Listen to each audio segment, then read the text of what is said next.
Task Force, Dr. Wright. Thank you so much, Sabrina, and we appreciate all of the good that you bring to the table. Good morning, and thanks for returning to our Summer Institute. On behalf of our chair, Tony Hill, who could not be with us today, I am delighted to welcome you, and I am thankful that you've agreed to attend today's Institute. Yesterday was quite interesting and rich in history, and today we shall continue. We trust you will be inspired continually as we endeavor to support diverse classrooms and increase cultural competence. As we go through the day, let's be reminded that Juneteenth is right around the corner. Let's remember the mother, Oprah Lee, of the movement, and be sure to incorporate this information in one of your history lessons when you return to your classroom. African American history should be infused throughout the curriculum every day of the school year, not just in February, which is Black History Month. Please make sure that African American history lives in your classrooms and enjoy your day. Thank you so much for being here and have a wonderful day. Now, I have the distinct pleasure of introducing some entertainment. Mr. Johnson is the founder of Tacamos. He has taught African drumming classes in Tallahassee and in the Panhandle, an area for more than 10 years. His students who attend the drumming classes learn challenging rhythms from West Africa and the Caribbean. Students hear and spot patterns while learning the mathematics of rhythms by playing percussion instruments such as the djembe drum, shakers, Congo drum, etc. Let us welcome Mr. Johnson. Thank you. We'd like to start off with a welcoming song that I teach my elementary school students called Funga Lafi.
Now, what we would like to do is to show you what we teach our elementary school kids.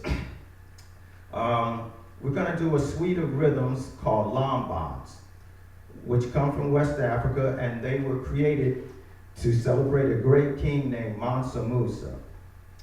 We're going to start off with something that we call the kids' lamba, which is a very simple lamba where they learn how to count the rhythms. Then we're going to move into a more sophisticated lambad from Guinea and from Mali. And then we're going to finish with another lambad from Senegal. In the middle of the lambads, I'm going to sing in a language called Manding. And these rhythms have been handed down from the Jollies and the Babalaos, you know, from the 13th century on. I hope you all enjoy it.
Thank you.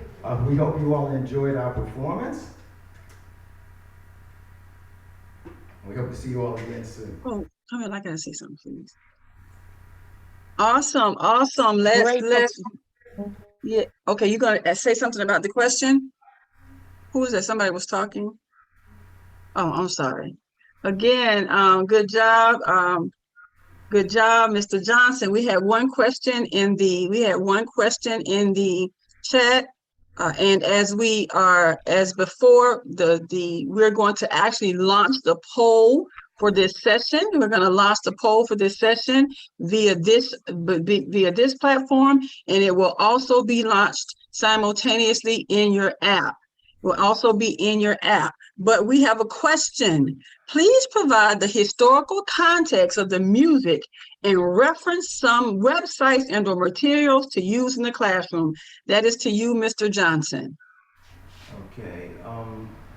What kinds of interest? What I do is I usually have about 15 or 20 djembes that I carry in my van all the time, and I bring them and I set them up in the classroom. And I can tell you, like, I tell them about the different rhythms. For instance, the first one we did, we call the kids llama because it's very easy for children to learn. In the elementary school, I have all my djembes set up in a circle in a classroom, and I start them off with being able to count the rhythm and to feel the rhythm and feel the rhythm as they dance. So the first rhythm that we did was, we call it the kids llama. This llama comes from Guinea, and it's probably it came out in the 1300s, and the Jollies and Jollies, the Jollies are the storytellers, and they bring these rhythms from generation to generation. And so I explained to the children that these rhythms come from the Jollies, they come from the villages. A lot of these rhythms are played right in the villages. The first rhythm that we played for you was called a kid's lamba. And Z, will you show them so I can explain to them how I teach it to them? So basically, in elementary school, the first rhythm they learn is this has a 4-beat rhythm to it. 1, 2, 3, and then a rest. 1, 2, 3, 1, 2, 3, 1, 2, 3, 1, 2, 3, 1, 2, 3, 1, 2, 3. And so they learn that. And then the djembe players, some people are learning to play that on the bass drums. And then the djembe players are learning to count the djembe pattern, which sounds like this. 1, 2, 3, 4, 5, 6, 7, 8. 1, 2, 3, 4, 5, 6, 7, 8. 1, 2, 3, 4, 5, 6, 7, 8. 1, 2, 3, 4, 5, 6, 7, 8. 1, 2, 4, 5, 6, 7, 8. 1, 2, 3, 4, 5, 6, 7, 8. 1. And then what we do is we put those two rhythms together, and you have 1, 2, 3, 4. 1, 2, 3, 1, 2, 3, 4. 1, 2, 3, 4. 1, 2, 3, 4, 5, 6, 7, 8. 1, 2, 3, 4, 5, 6, 7, 8. 1, 2, 3, 4, 5, 6, 7, 8. 1, 2, 3, 4, 5, 6, 7, 8. 1, 2, 3, 4, 5, 6, 7, 8. 1, 2, 3, 4, 5, 6, 7, 8. Again, 4, 4, 3, stop. Does that answer your question?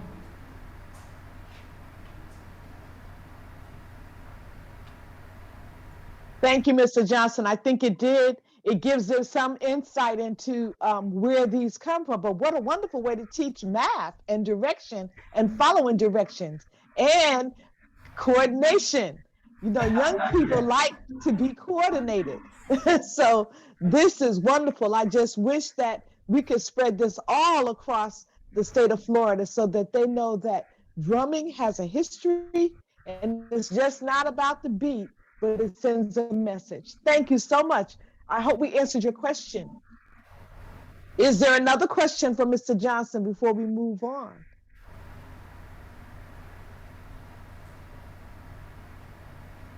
Well, from what I can see in the chat, Mr. Johnson and the rest of the drumming ensemble, everyone said what a wonderful way to start the day to get us going. And like Roxy says, and she's demonstrating, we need to give all snaps up for it. And we look forward to more engagement with you in the future. And hopefully teachers, if you're in the Panhandle area, you can reach out to Mr. Johnson and they can come to your school or district to offer these kinds of wonderful opportunities to learn about the history of drumming as it relates to Africa. And look, there are some Hispanic beats in there too, from what I can hear. We have a cha-cha rhythm. Yes, thank you so much. I'm gonna turn it back over to our host. I couldn't help resist but saying something. Oh, no, I'm good. Awesome. Again, thank you, Dr. Kelly. Thank you, Mr. Johnson and team. And you all were really into that. Did you see him? Did you see the sister on the left? I'm just saying. Did y'all see? You saw it, Mr. Adams. She was in it, right? She was in it. Did I forget to introduce everybody? This is Z Sawyer. Hi. And this is Robert Powers. And there are some of my students. Oh wow, awesome. Let's snap for the team. It's something amazing when you are into what you do. And as an educator, it comes across to your students. So thank you again on an amazing job. Now we're going to introduce Mrs. Kathleen Ems. Good morning, everyone, and welcome to day 2. I am from St. Lucie Public Schools, and I am so pleased to introduce to you today Mr. J. Marshall Adams. He is the executive director of the A.E. Backus Museum and Gallery in historic downtown Fort Pierce, Florida. Since its founding in 1960, the A.E. Backus Museum and Gallery has been a center and catalyst for creativity and culture in the region. And the museum houses the nation's largest public presentation of artwork by Florida preeminent painter A.E. Bean Backus, and is home to the state's only permanent multimedia exhibition on the Florida Highwaymen. Under the guidance of Mr. Marshall and Mr. Adams and his museum experience of more than 25 years, the museum works to preserve and perpetuate the artistic and humanitarian legacy of A.E. Backus and organizes and hosts changing exhibitions from regional, national, and international artists. Mr. Adams has served as a guest lecturer for teachers in our district in St. Lucie County, doing both in-person and virtual trainings on the Florida Highwaymen, making connections for our teachers to our local history. This is one way that St. Lucie Public Schools maintains exemplary status. And in addition to Mr. Adams, our district works with Dr. Patrick Coggins from Stetson University and has ongoing partnership with Indian River State College. These partnerships support not only our African American history elective course teachers that are at all of our comprehensive high schools, but supports the teachers across our district with increasing their content knowledge. So I am excited for everyone to hear our local history. And Mr. Adams, thank you again for continuing to participate in educating our teachers. And I welcome you to our Summer Institute, and I am turning it over to you. Thank you so much, Kate, and thank you, Roxy and Camille and Sabrina and everyone with the African American History Task Force and the amazing work that you have done and continue to do. It's a pleasure for me to be able to join you this morning. I'm going to see if I can share my screen and get the presentation going.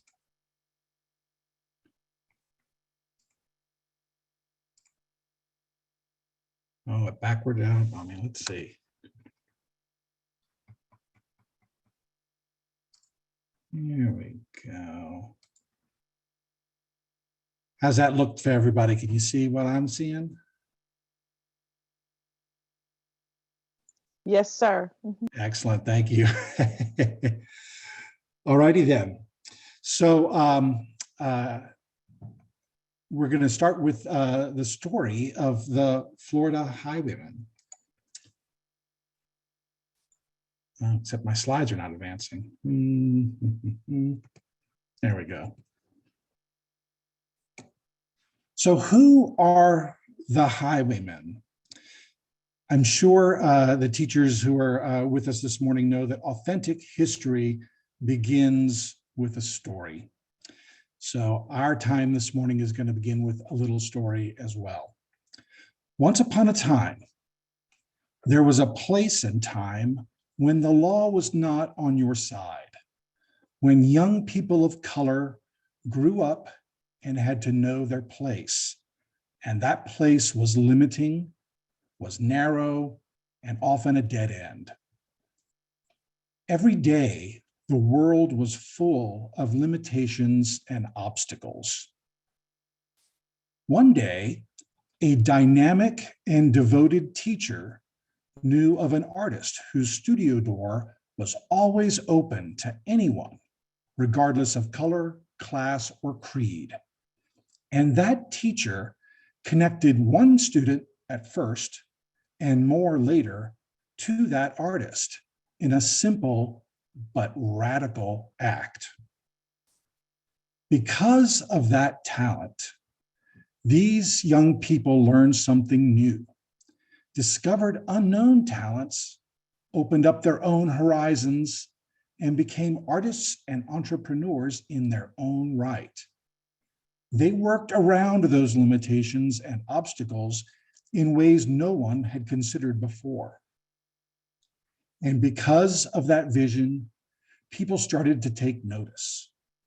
People started to buy paintings from these young artists by the carload, all up and down the Atlantic coast of Florida and beyond. And while that flame has dimmed and blazed over the past 60 plus years since that first young African American bravely walked through the front door of that artist's studio, it left a trail that is still illuminated for us all to appreciate. Their story begins in the 1950s in a little town called Fort Pierce, Florida, on the Atlantic coast. You probably know it midway between Jacksonville and Miami. And that story begins in a time of racial segregation across Florida and the United States. In the 1950s, a woman named Zenobia Jefferson arrives to Fort Pierce, a young Fisk University graduate. She is teaching with her husband at the segregated Lincoln Park Academy in Fort Pierce. But let me back up for a moment, because it's important for you to realize that there's a connection of generations that takes a step backwards for a moment.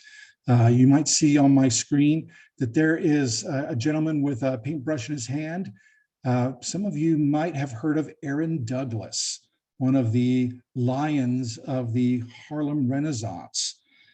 He was so well known in the visual arts during his lifetime, and he was a professor at Fisk University in the 1940s when Miss Bracy, Zenobia Bracy, was a student there.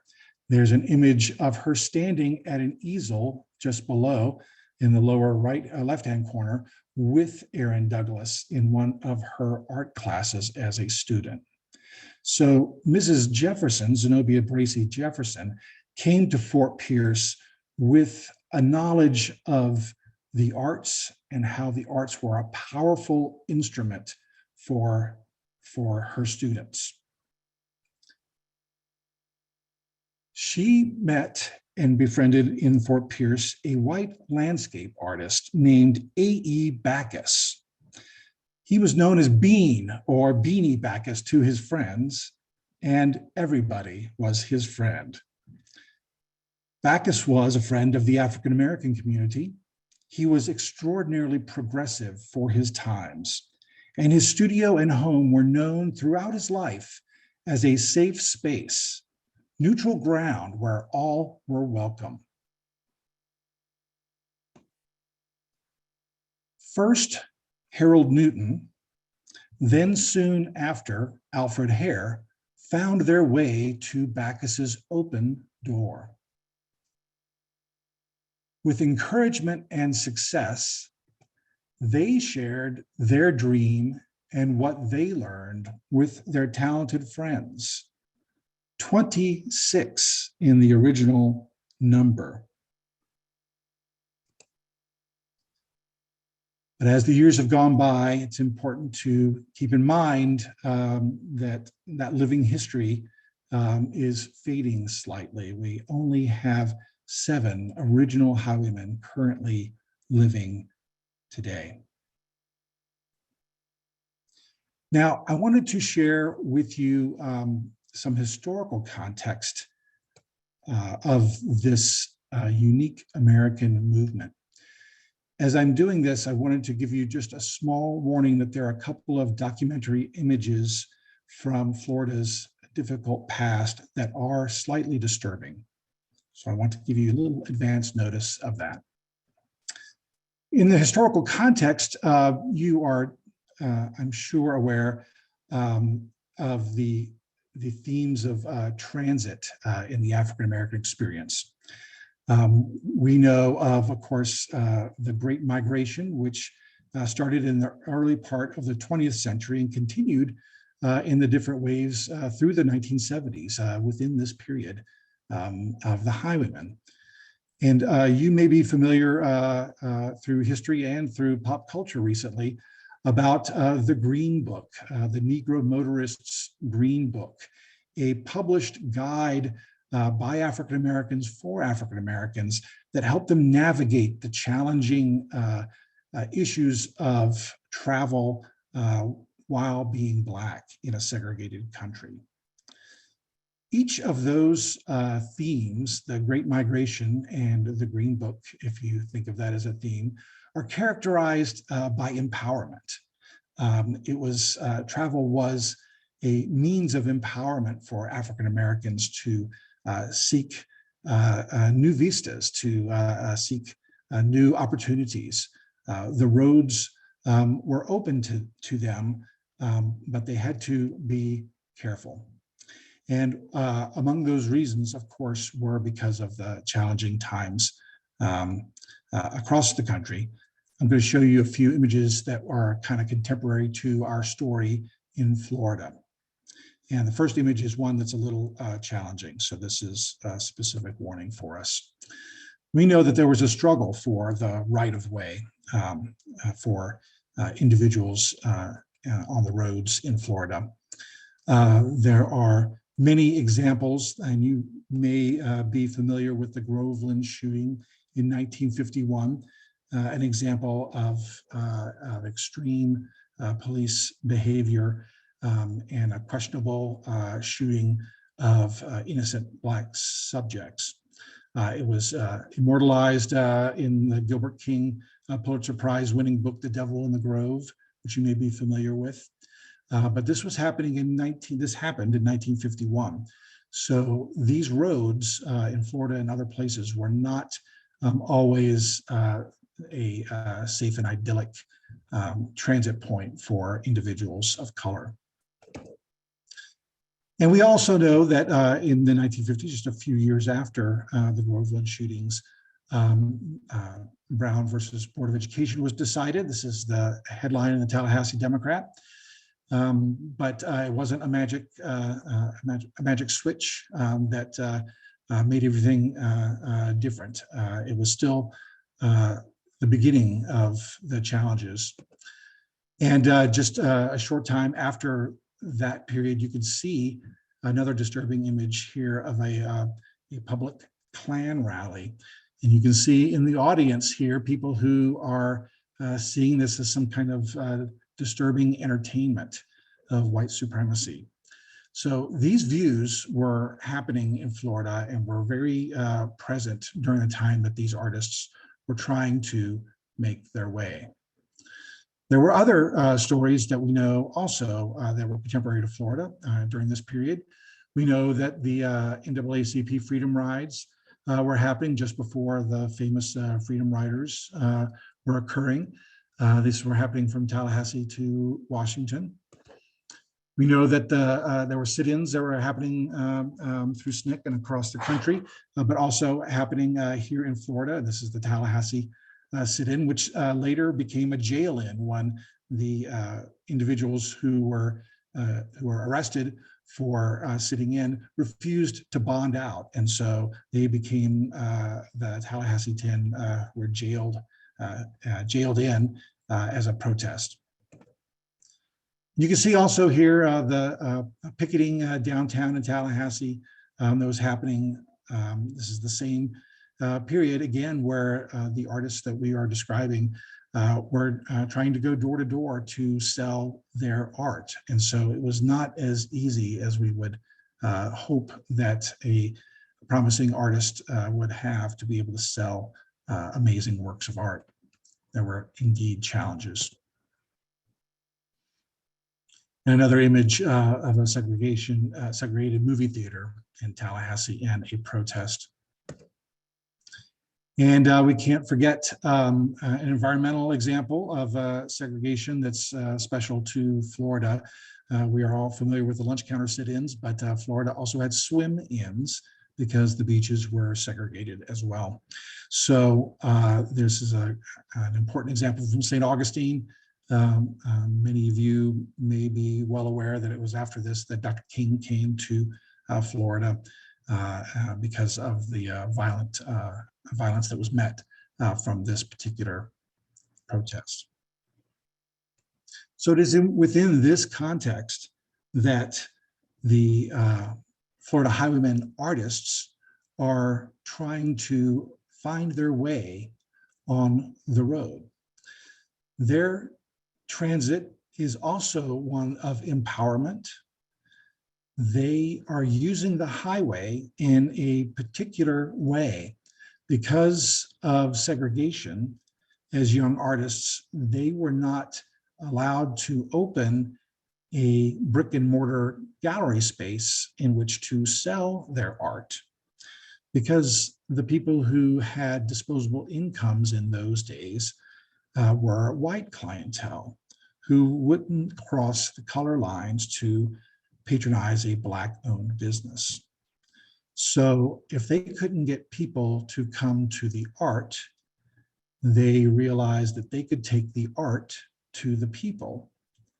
And the way to do that was to put these paintings in the trunks of cars and to drive them up and down the highways. So now let's talk a little bit about some artful context. Kate was describing my role as a museum director and curator in Fort Pierce. And so even though we're talking about history, I have to share with you some of the art context for that history as well. And we have some examples here of this special landscape tradition that the Highwaymen artists developed and continued. I'm going to talk a little bit about some of their innovations as we look at some of these images. They were creating idealized landscapes of Florida that were special and significant to Florida. They were devising and composing these landscapes for an audience. They knew that audiences, whether they were tourists or business owners or new homeowners who were looking for a way to decorate their new homes, or real estate agents who were buying them up in order to give them as closing gifts to homeowners. They knew that that people were here in Florida because they loved Florida, and so they tried to capture some of the unique landscape features that can't be found in other places of the country.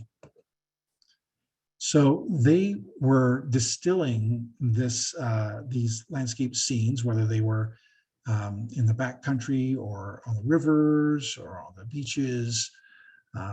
They were trying to make sure that they were creating these kind of majestic, iconic images that were part of everyday life for them, but distilling them in an artistic way to make them even more majestic and grand.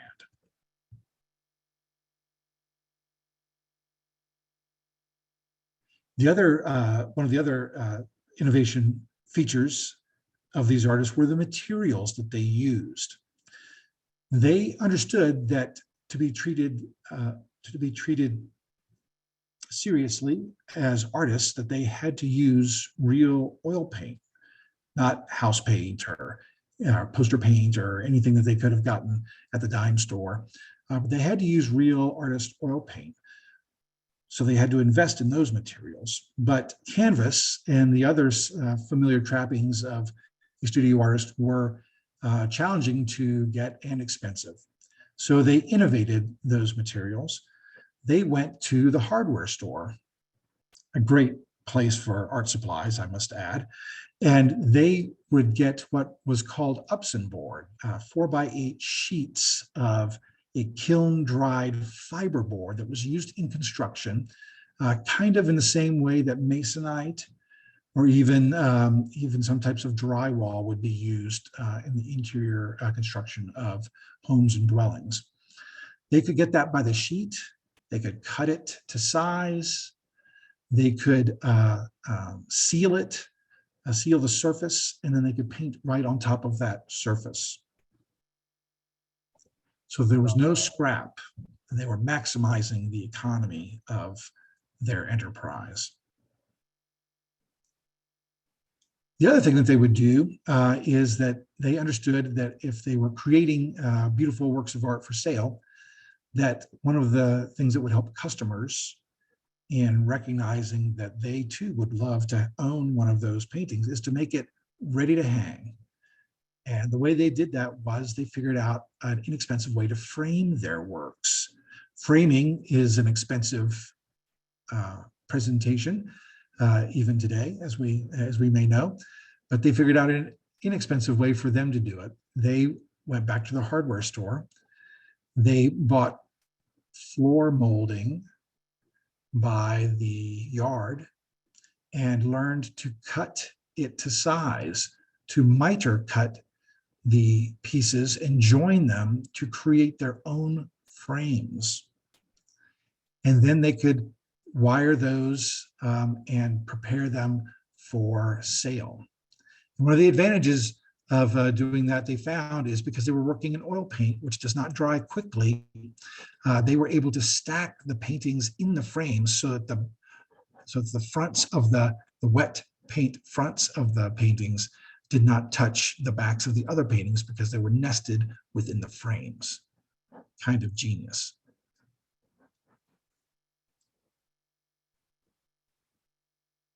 And then some of the other innovations that they came up with is that they realized that if they were looking at Bean Backus as an established white landscape artist with a commission list of people eager for a painting, and that gentleman could take his time and spend 2 weeks on a single painting, they realized as young and hungry folks that if they spent the same amount of time but did 10 times the amount of paintings, and because they were young artists and not established, they could sell them each painting for 1/10 of what an established artist would sell. They would be making the same amount of money in the same amount of time with just 10 times the paintings. So to do 10 times the paintings, they had to do 2 different things. One, they had to learn how to paint fast, very fast, like maybe a painting an hour if they were up to speed. And they had to share with their friends to form a collective, a group who could start exercising these talents and skills into volume. And then they realized as they started doing that is that if they stopped the painting production to sell the paintings on the road, that was taking a day or more out of their work time. And so they realized that they needed to, in an entrepreneurial spirit, hire non-artist friends to act as their representatives, as their agents, as their salespeople, to take those paintings out on the road so they could devote their time much better to the production of those works of art.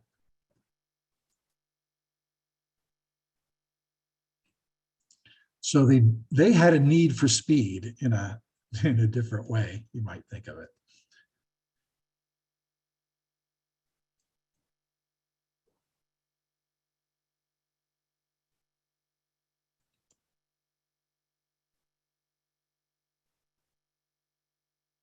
Now, I want to share as we shift into the contemporary context, or shift into the contemporary context, that these artists were not known as the Florida Highwaymen until much later in their game. Starting in the 1950s and continuing into the 70s, some of them into the 80s, and a few of them into the early 90s, it wasn't until 1995 that somebody came up with the name The Highwaymen, an act of branding, if you think of it that way, of naming. And suddenly, those Black or African-American artists from Fort Pierce who painted the landscapes, they suddenly became known as the Florida Highwaymen. That was a positive act, but it was also incendiary in other ways too. It has, the name Highwaymen has had some concerns originally. Some of the artists did not like the name, the Highwaymen. They had no agency in coming up with that name. Somebody else came up with it, and it kind of caught on like wildfire. Some of the artists didn't like the name Highwaymen at first. They understood an historical context that in 16th century England, that highwaymen were criminals who preyed upon individuals on the highways. And they were very specific in their beginnings of making quick money in a legal way, the most upstanding way that they could think of, by being artists. And so they did not like the kind of insinuation of the historic term, the highwaymen. There were other artists who didn't like the term for other reasons. You might imagine that one of them is that highwaymen is a gendered term as we would think of it now. There was actually one woman in the original group of 26, Mary Ann Carroll. So whenever we use the term highwaymen artists, when we speak of Mrs. Carroll, we have to make a little asterisk there because of the gendered term, the highwaymen. So, so it's been a little bit of a challenge, but it has certainly helped push these artists into historic familiarity and renown, and has been a positive move overall for these artists' legacy. Some years after, in 1995, in 2004, an historian, Gary Monroe, was submitted a list of 26 artists to the state of Florida for the State Artists Hall of Fame.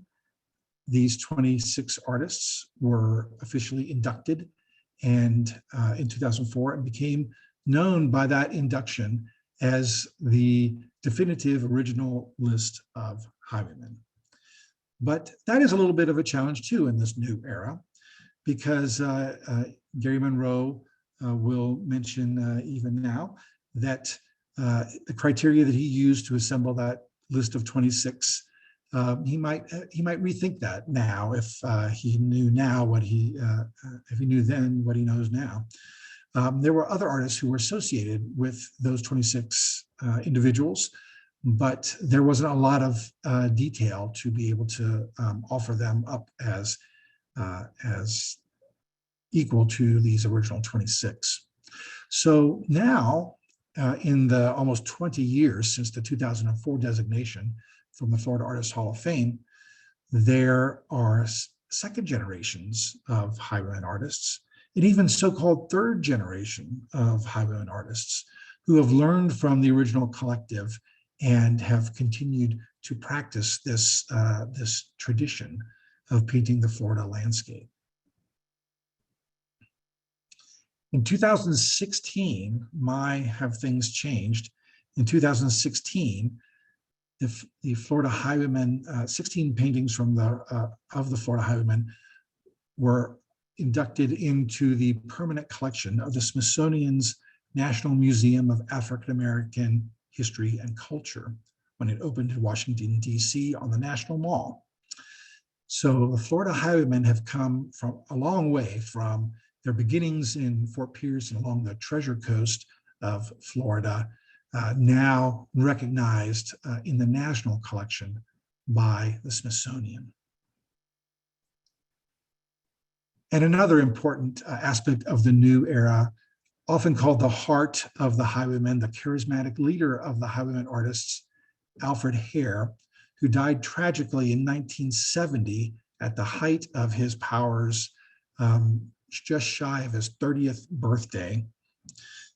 He was featured in the New York Times in 2019 as his obituary as part of the Overlooked series, where the New York Times began to realize, looking back over their own history, that they had neglected to feature the passings of prominent people due to gender, race, or whatever the prevailing views had been of a Northern and white-centered publication. They've gone backwards in time now to try to address and perhaps rectify some of those issues. And they did so by publishing an obituary in the New York Times of Alfred Hare in 2019, almost 50 years after his passing, a singular moment in the history of the movement. There are contemporary issues to be aware of with the highwayman artists as well that continue to resonate today. Driving while Black was a problem then, it is a problem now. Race and the great outdoors, a challenge. During segregated times, African-American artists like the highwaymen were not given free access to what we would think of as public lands. That continues today with unique challenges. You may recognize the gentleman on the screen, Christian Cooper, from the Central Park birding incident a couple of years ago in New York City. And I have to mention a new hashtag for some of you, perhaps, Black Art Matters. I'm going to read you a quote from contemporary artist, African-American artist, Willie Cole. He says, "It's hard to say Black Lives Matter without recognizing the value of graphic representation. After all, a people's art is a record of a people's existence. This is why Black art matters." And there are museums across the country who are struggling to come to terms with their own history, looking back to see how many African-American artists they have presented in exhibitions or in their own collections. And of course, you can guess, recognizing they have far short of this important goal. So as a museum director and a curator who counts the Florida Highwaymen as a legacy of the Florida landscape tradition, Black Art Matters is an important clarion call for us. I also want to mention, as we begin to wind down, the Highwayman Special License Plate, which is in pre-sale voucher stage here in Florida. It's kind of a poetic symmetry, a full circle, where these artists were using their cars and the highways, the Florida highways, to make their legend. You can be a part of that by ordering a pre-voucher for this new Florida Highwayman license plate. 3,000 of them have to be pre-sold by 2023 in order for the state to move forward. There's a QR code here on the screen. I hope that you will see fit to scan that and tuck that away and sign up for a pre-voucher to support this important part of Florida's history. And I'm pleased to share that there is a future Highwayman Museum coming to Fort Pierce on 1234 Avenue D. There's not a firm opening date, but stay tuned. We look forward to having a Highwayman Museum devoted exclusively to this important part of African-American art history. We can look back and look forward with all of those who came before and remain today. Be inspired by what Zenobia Jefferson did, what Bean Backus did, what the Florida Highwaymen did. And be inspired by finding creative paths around our own obstacles. The American artist Alice Neal has a great quote. She said, "Art is two things, a search for a road and a search for freedom." That quest is one that continues today and is embodied in the story of the Florida Highwaymen. Thank you very much for your attention. Oh my goodness. Oh my goodness. Snap, snap. What an amazing, riveting presentation. Let's give it up. Let's give it up for Mr. Marshall. Let's give it up now in your chat and on the screen. In your chat and on the screen. You should be having the polls. Oh my goodness. We're going to open up. I see we have some questions. Mr. Marshall, again, Mr. Adams, just riveting. And then the passion that has come across in both presentations on today, the love for the work, it emanates from the screen. So thank you. I think we have a question. Somebody just said mind-blowing. Somebody just said mind-blowing. Do we have, remember, we have the opportunity here in this space that we need to take advantage of. You have an amazing resource in front of you right now. Do you have any questions at all?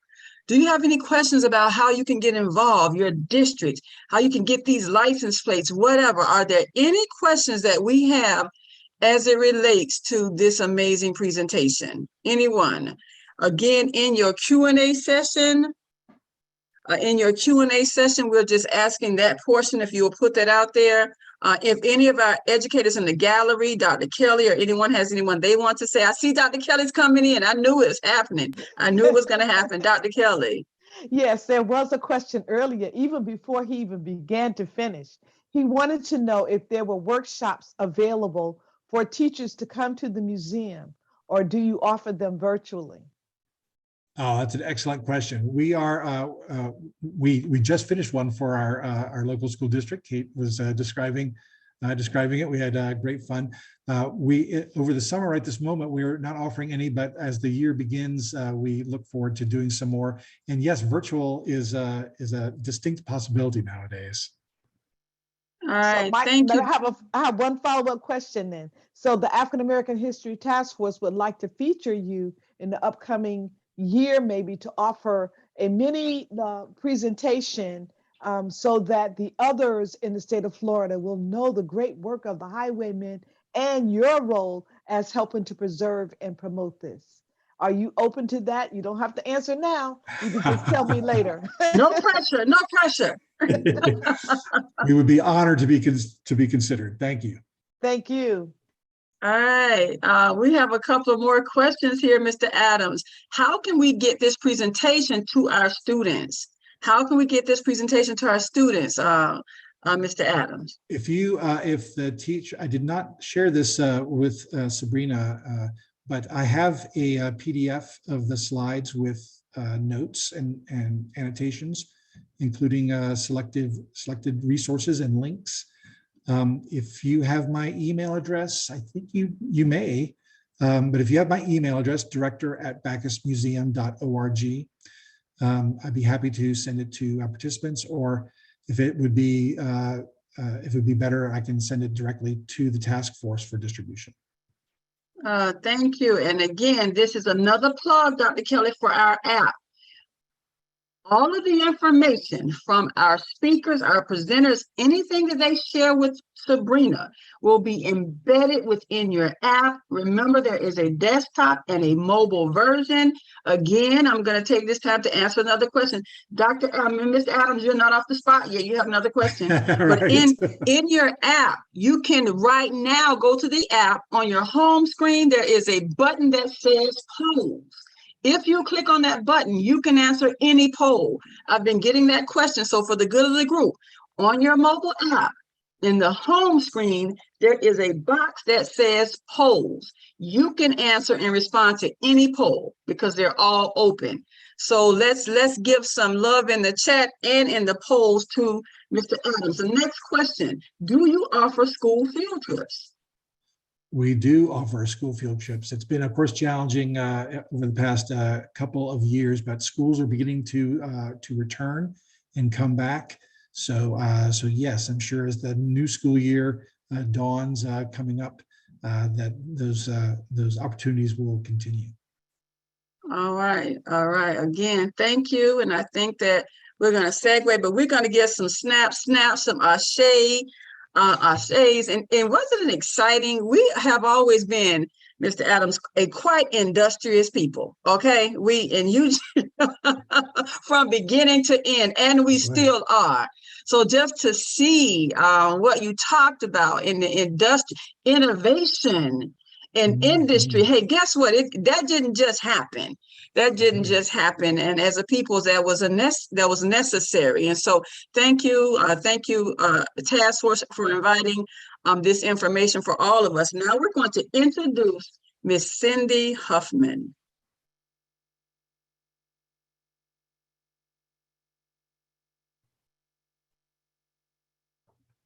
Hi, good morning, everyone. I'm so happy to be here. This has just been a fabulous opportunity thus far, and just delighted to hear about all this wonderful work.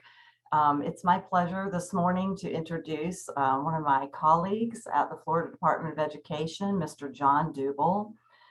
John is the Director of Social Studies and the Arts in the Bureau of Standards and Instructional Support at the Florida Department of Education. Mr. Dubel works closely with the Civics Literacy Initiative throughout the state. Prior to coming to the department, John was a classroom teacher for 13 years, teaching both middle and high school social studies. His main content areas were American history and economics, but he also taught world history and geography. John is very excited to have an opportunity to impact all Florida students by supporting school districts, schools, teachers, and administrators in his role with the Florida Department of Education. And he is delighted to share some of his passion for this work with you all here today at the African American History Task Force Annual Summer Institute. And with that, John, take it away.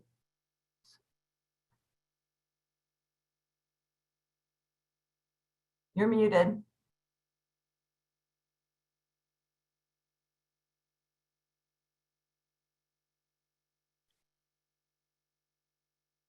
All right, John, we are ready for you. Just unmute, and we are eager and excited to hear from you, John. I think he's having the same issue previously, John. Would you just kind of sign out for a second, and we'll come back right back to you. But I just want to bring everybody's attention to the fact that this is going to be recorded, or it has been recorded, and we're going to make these recordings available to everyone. So for those of you who would like to share these recordings and some of these presentations with your students and your colleagues, then we will definitely make that available. And like I asked before, any of these presentations that you've seen, we can work with that particular presenter as we move forward to share it with your district or with your classroom as appropriate. I think John is coming back. I mean, Mr. Duble is coming back in now. Yeah, yeah. If you unmute, Mr. Duble. Okay, can you hear me now? Oh, yes. Oh, good. I feel like I'm on an old Verizon commercial. Can you hear me now? I mean, I don't know. Okay, we can spotlight him now, please. Thank you so much. Yeah, same thing happened this morning. I just had to log out and log back in, and apparently things are working. I want to thank Cindy for that introduction. Cindy, I've gotten to work with Cindy on some projects since I've been here at the DOE, but now she's actually in our bureau and is an excellent addition. It's a pleasure to work with her all the time on a daily basis now. It's also a pleasure to be here. I'm extremely excited about what we're doing with African American history education in the state of Florida.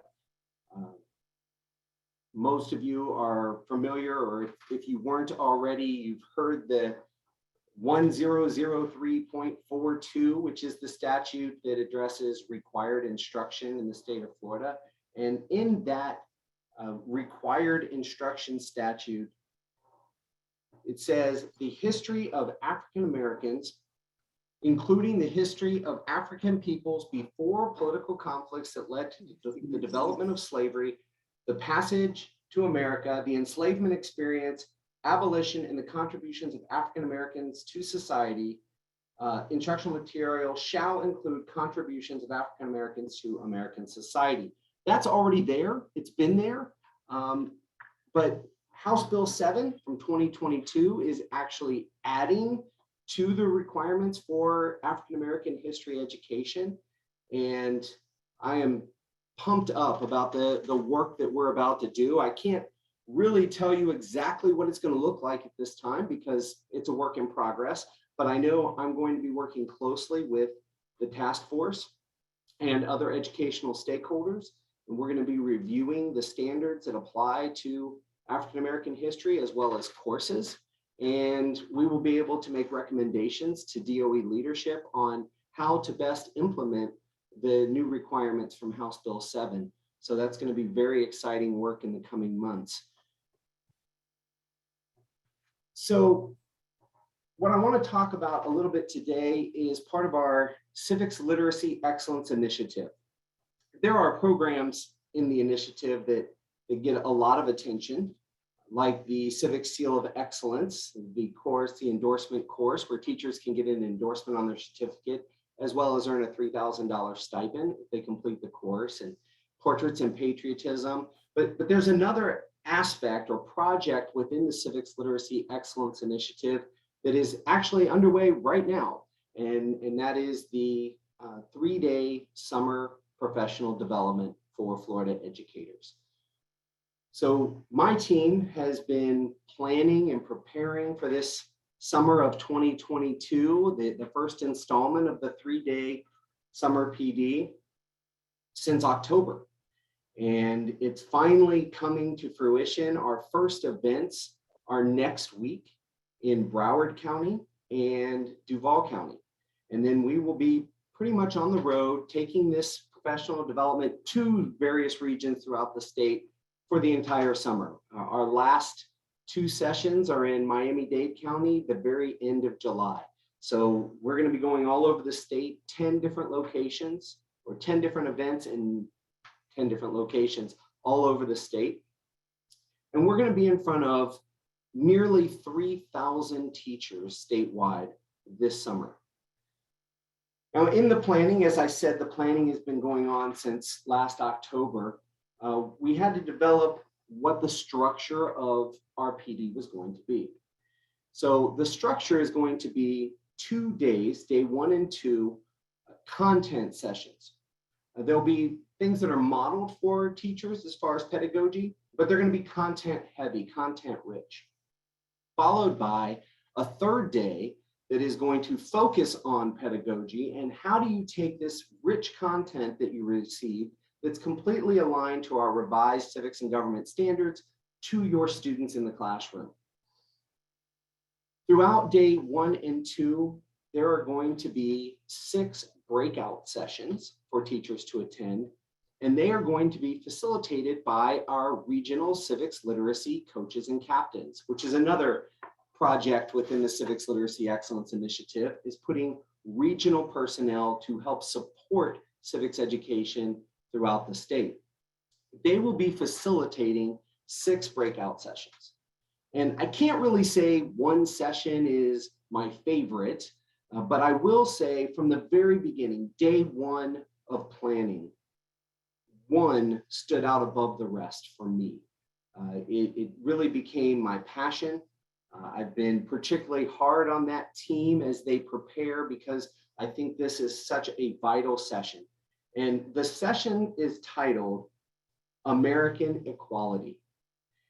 And we're going to be looking in this session at primary source documents, including the Declaration of Independence, the Gettysburg Address, and the I Have a Dream speech.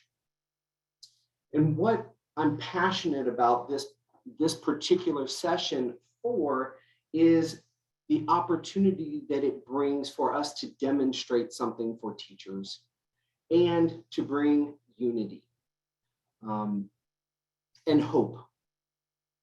So we will be exploring in this session the threads expressing the founding principle of equality under the law that connects those 3 documents. We're actually including a couple other things, a couple other primary sources in that presentation as well.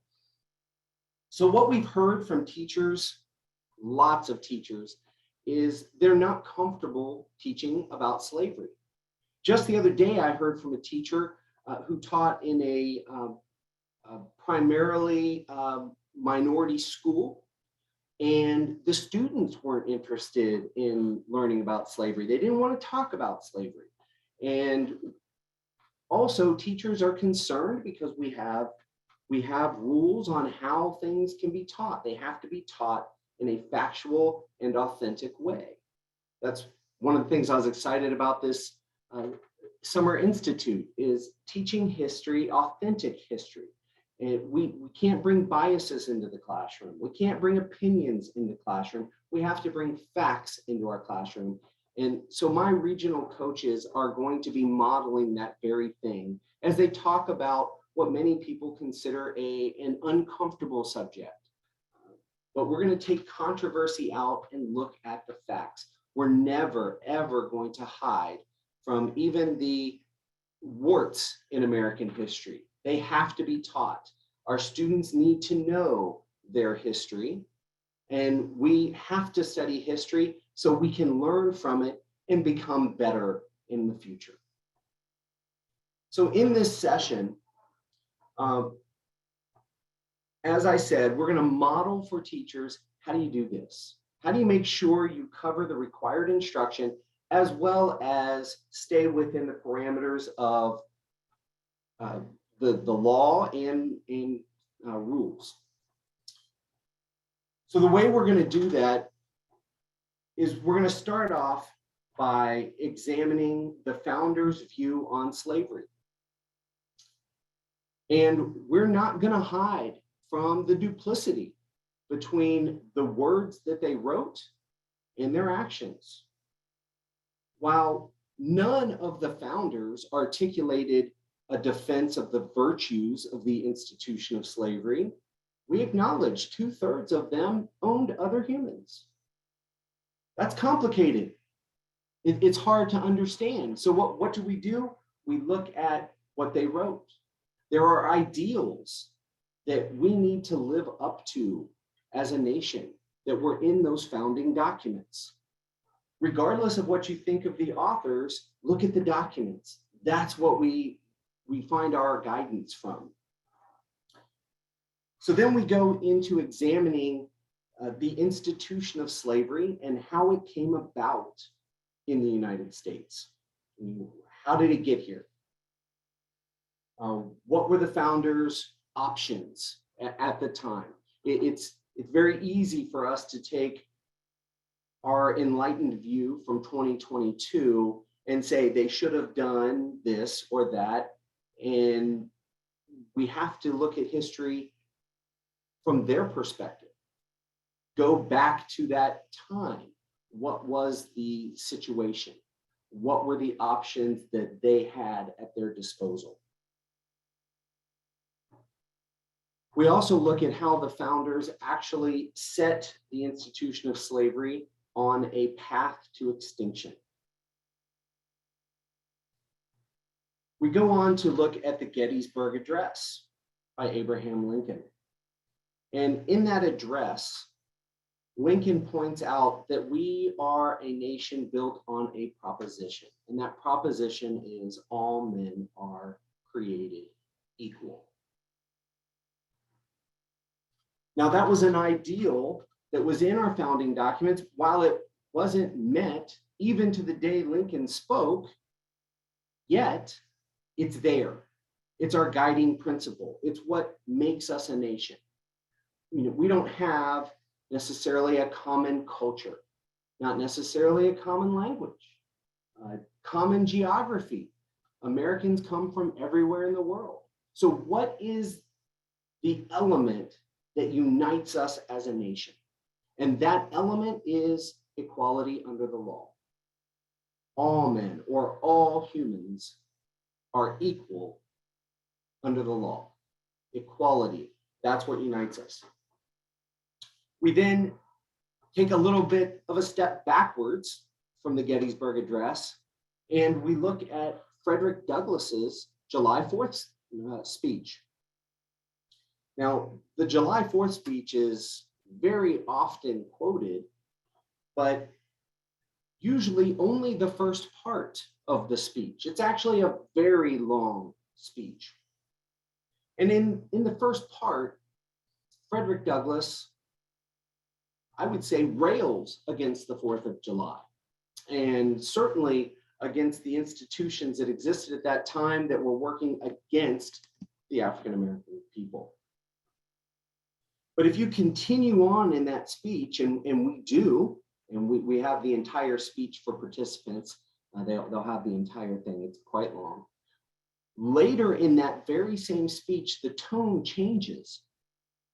And Douglass says, and I want to quote, I want to get it right. "Let me ask, if it not be somewhat singular that if the Constitution were intended to be, by its framers and adopters, a slave-holding instrument, why neither slave-holding, nor slave can anywhere be found in it?" So we see that to right the wrongs, and nobody's arguing they were wrongs, to right the wrongs, we have to look back to our founding, the principles, and then we have to continue to progress towards those ideals. We go on to look at Martin Luther King Jr.'s famous "I Have a Dream" speech. And what I love about that speech is, once again, the message is not tear it down, burn it down and start over, rebuild a new nation. That's not the message. The message is, let's look at our founding and live up to it. If we were to tear it down, burn it down, could we come up with something better than all men are equal? I contend no. The problem isn't the words of the founding. That should be our guiding principle. The problem is the execution. So Martin Luther King Jr. says, it's an unfulfilled promise. It's a bad check. So, but this isn't from a bankrupt bank. Justice can be achieved. We can achieve those ideals. We also look at, briefly, a speech before Martin Luther King Jr. on that same day, and that was from a 23-year-old John Lewis. And John Lewis, in his speech, refers to the revolution continuing. Join the revolution. And that's the concept that we want to carry through this session, this breakout session, is the American experiment continues. The revolution is ongoing. Do we have work to do as a nation? By all means. There's no doubt. But instead of burn it down and start over, how about we just continue to use the founding documents as our guiding principles, our guiding light, the lighthouse that we navigate our future by? And in doing that, we wrap up with a message of hope. We say all of the great advances we've made in equality have all come about by looking back to those founding documents and working and striving to reach those ideals. So if we continue to do so, we don't tear ourselves apart at the seams. We join together with a common purpose of fully reaching the ideals of the founding documents, that all men are created equal. Imagine what the next 20 years may look like. So that session, while there are other sessions that are, of equal value and content, and they're aligned to our standards, that is the session that just has me the most excited. I can't wait to get out and see the teachers and let them not only learn how to have these conversations, but provide a message of a bright future, a message of hope, a message of inspiration. There are other projects that I'm sure everyone is very excited about. Like I said, the Civic Seal of Excellence that I'll tell you a little bit about.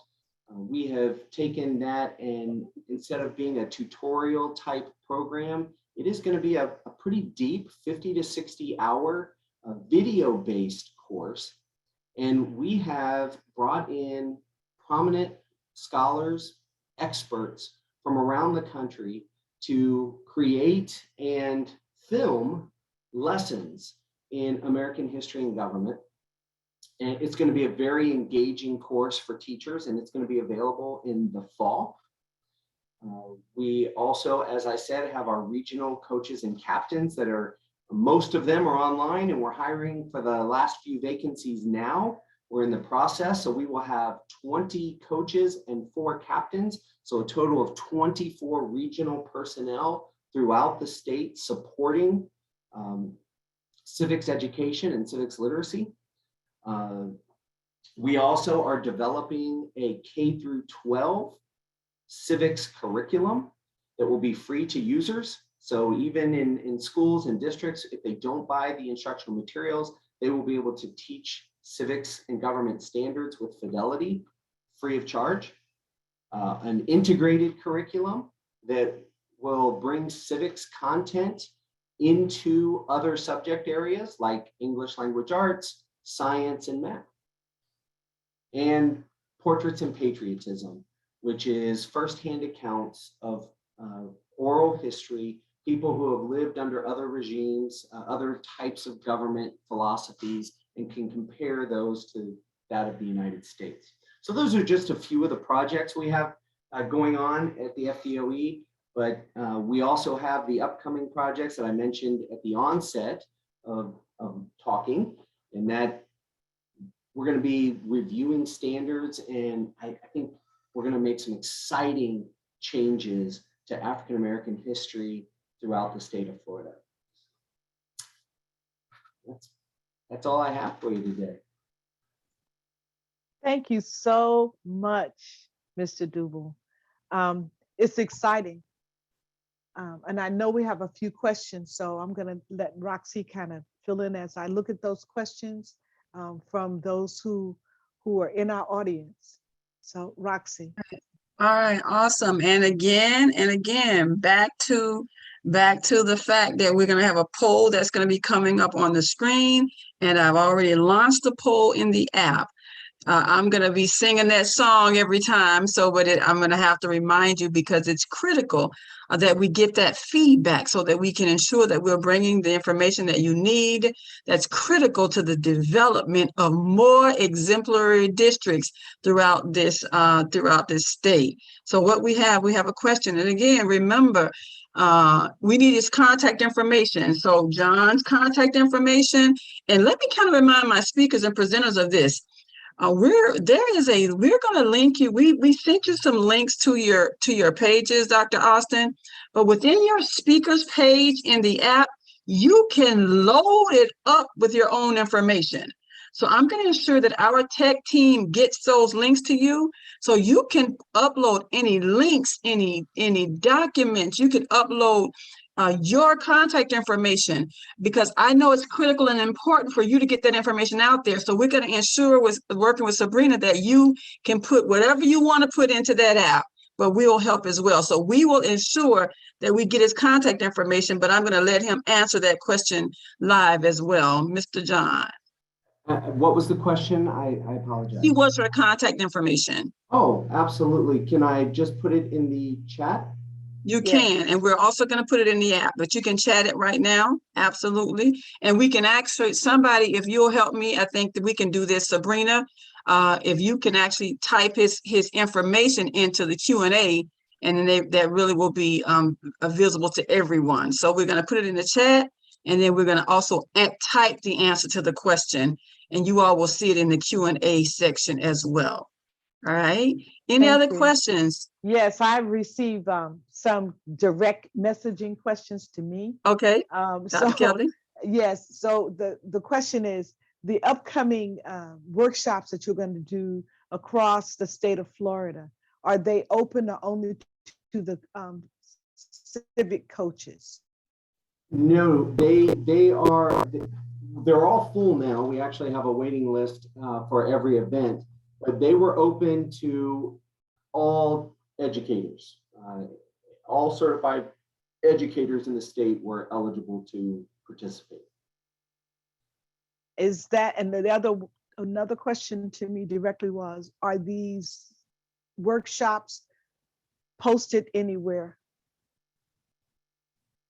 You mean, if you mean virtually, no, they're all in person. You can get more information on the DOE website, but we're literally all over the state. I'm gonna look like a pinball this summer, going all over the state, and starting in Broward, and I'll be in Jacksonville later in the week, and then I'm down to Fort Myer and up to Pensacola. We're everywhere. All right. Thank you so much.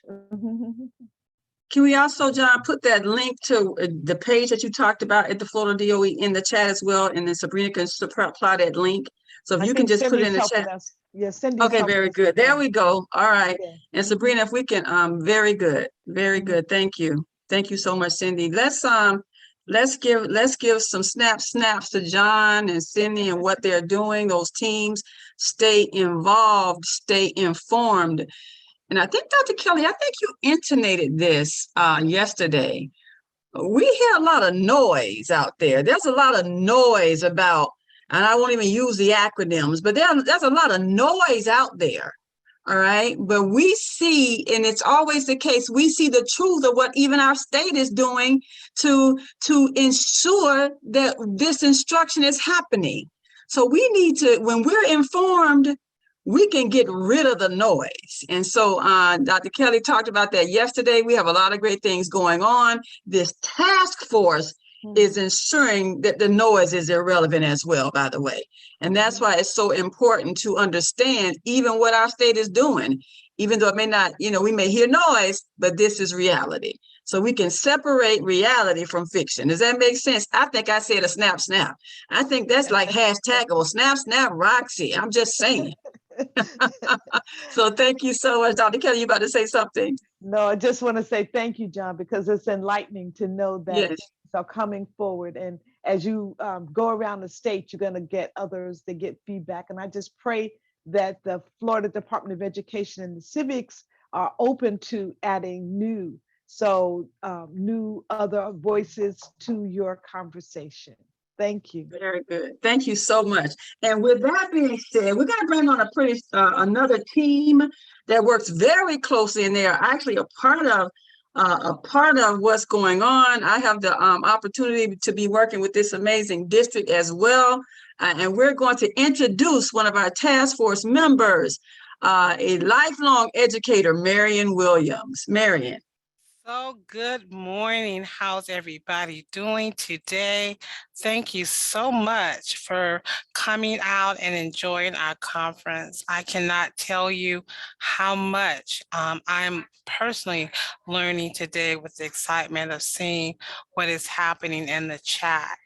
I do want to tell you, as Broward, being an exemplary district, it is an extremely tough task trying to make sure that we're connecting all the dots. And so one of the things that we are doing here in Broward to maintain our exemplary status is that we're consistently working directly with agencies that promotes African and African American history. We are promoting, we have a relationship with Old Dillard Museum. Our students we're doing trainings as well as providing workshops for our teachers. We also have a relationship with the African American Research Library, where we're also performing professional development and field trips. And our most newly institution that we partner with is the Blanche Ely House. Many may know that Mrs. Blanche Ely is an icon. She represents the role of educating even within the time of segregation into the present. Her presence as a Black woman educator speaks volumes. And so when we educate our teachers here in Broward, not only are we focusing on African American history, we're also focusing on local history. And as we force to also do that student engagement component, we are doing virtual equity hours where our students are able to speak not only to past historic events, but also speak to how they are impacting them now. So we do have our hands filled. We have over 15,000 educators here in Broward. And the task is to continually to educate them on an ongoing basis. And a part of that is our role in professional development. We do provide professional development on an ongoing basis throughout the year. And what you're going to see next are two of our fantastic trainers. They're going to show you the caliber of the work that we're doing here in Broward, especially as we prepare for the new changes in the upcoming school year. One of them is Devian Jones. He has worked for Broward County Public Schools for well over 13 years. Some of those times he has been a teacher at Hollandale High School, as well as being a part of our urban teaching program. Devian is currently a part of our instructional facilitating staff for social studies, as he also, as a specialist, he does a lot of our trainings. His co-facilitator will be Kevin Fair. Kevin Fair is a phenomenal teacher. He has over 10 years here in Broward. He currently is teaching African and African American history, as well as host of other courses, and as a trainer and participant of professional development is Broward as well. He is also an author, and that was, I was like, wow, he's an author too, of a book called Paper Airlines. And so I will now turn this over to my great co-presenters. They will go over a phenomenal development, and I hope you enjoy. I am now moving this on to Kevin and Devian. Thank you so much. All right, thank you, Marion, for that wonderful introduction. I've been working with Marion for some years now, and she's for me. 1 second, Camille, can you mute, please? In terms of building me up as a teacher and as a facilitator, and I want to express my thanks for that. And I also just want to, in general, express my gratitude to being here as a part of the African American History Task Force. The last day and a half has been amazing. And I'm like everyone else right now. I'm just, filled to the brim, seeing like-minded teachers and like-minded colleagues, passionate about this, passionate about educating, passionate about particularly African American history. And this is absolutely amazing. I also want to bring in my partner, Davian. Good morning, everyone, and hello. We are so excited to be here. First, we just want to thank the task force for having us here. We are grateful. We're filled with gratitude. We understand how important of a moment this is. So with great people in this time, we hope to meet the moment. And we want to thank everyone who's put in the work to not only give us a chance to use our voice, but for all the amazing and wonderful presenters. Kevin Fair is a rock star, and we are blessed to have Marion. She is an inspiration. So thank you, and thank you, everyone. Back to you, Kevin. All right, so I am going to share my screen. I just want to make sure that everyone can see that. Please let me know if you can. Yes. Beautiful, awesome. And so our presentation actually kind of continues on the back of the previous presentation.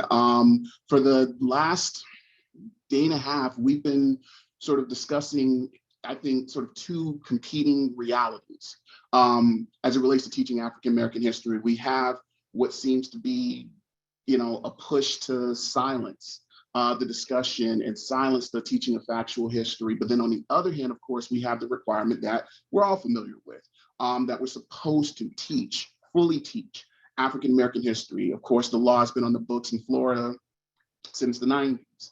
And it's this, I think, this confusion and quite frankly, this fear of retribution from stakeholders, from parents, from administrators, whatever, that I think has created sort of a minefield that makes many teachers resistant to kind of broach this topic. And then of course you combine that with the fact that, as we've talked about several times, most educators are just simply generally under-equipped in terms of African American history content knowledge.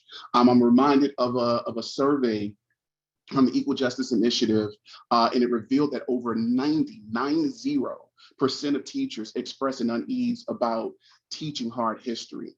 And so it is that intersection of, lack of content knowledge and of course, uncomfortableness teaching this information. It's that intersection where this presentation from Davian and myself comes in.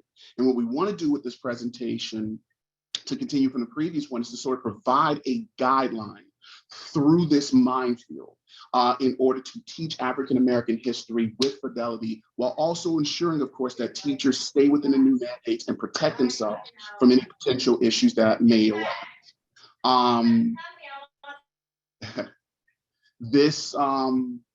This is going to come from 3 steps, and we're going to go deeper into the 3 steps as we go through this presentation.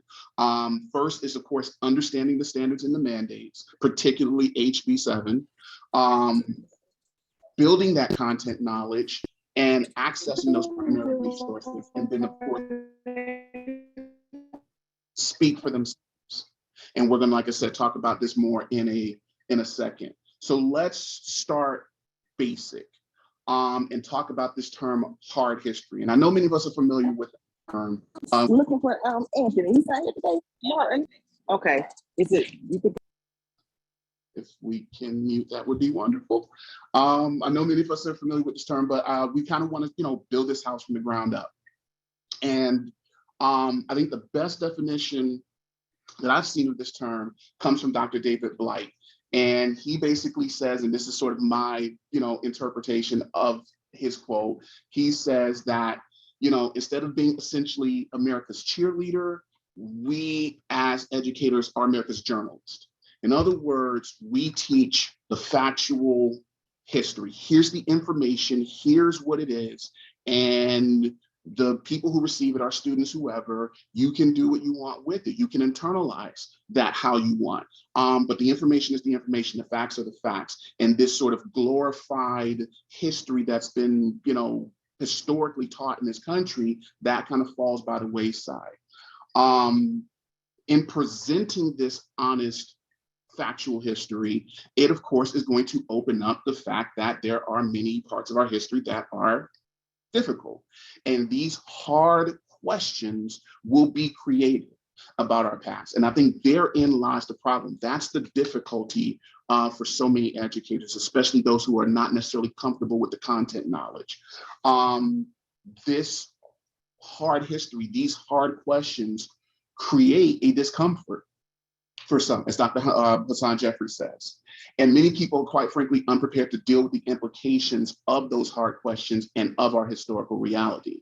But of course, we should be embracing this hard history for a number of reasons that we've talked about, many times over the last day and a half, the least of which is that being truthful about our past helps us be truthful about our present and hopefully build towards a better future. And quite frankly, our students, in particular our students of color, deserve to know how they fit into this story. And that's where connecting the history to the standards and connecting it to the mandate, that's where it comes in. And of course, to connect the history to the standards and the mandate, connect our pedagogy to the standards and the mandate starts with, of course, knowing the standards and knowing the mandates. We're pretty clear, I think, on how we feel, or how many of us feel Florida's bill can potentially restrict teaching African-American history, particularly the part where, of course, it, quote unquote, claims to ban teaching that makes a student feel, quote unquote, discomfort or distressed, whatever that is. But what Davey and I want to do is we want to kind of turn that on its head. And instead of talking about what the bill excludes, we want to instead discuss what it includes specifically. And we, of course, talked about the fact, and you guys heard about the fact that there are going to be African-American standards coming down the pike at some point. But before we get to that point, what we do is we look at the wording of the bill itself.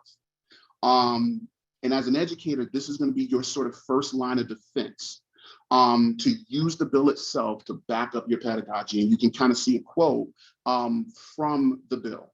And it says specifically that we are required to teach the history of African Americans, the history of African peoples, the conflicts leading up to slavery, enslavement itself, the Middle Passage, abolition, all of these things. Instructional materials need to be provided, or need to include, contributions to African Americans and overall American society. And then the last one is key. Instructional personnel may facilitate discussions addressing the topics of sexism, slavery, racial oppression, etc. We can have these discussions according to this bill. And we, of course, need to be having these discussions. And so this is what I mean when I say, knowing the standards, knowing the mandates, this is going to be sort of your guide through the minefield. And already we have the roadmap. We are absolutely allowed to have these honest conversations and teach this honest history to our students, no matter what parents say, no matter what administration, any other stakeholder says. So if we know we're allowed to have these conversations, obviously the big follow-up question is, how do we do this? How do we properly make sure that this happens?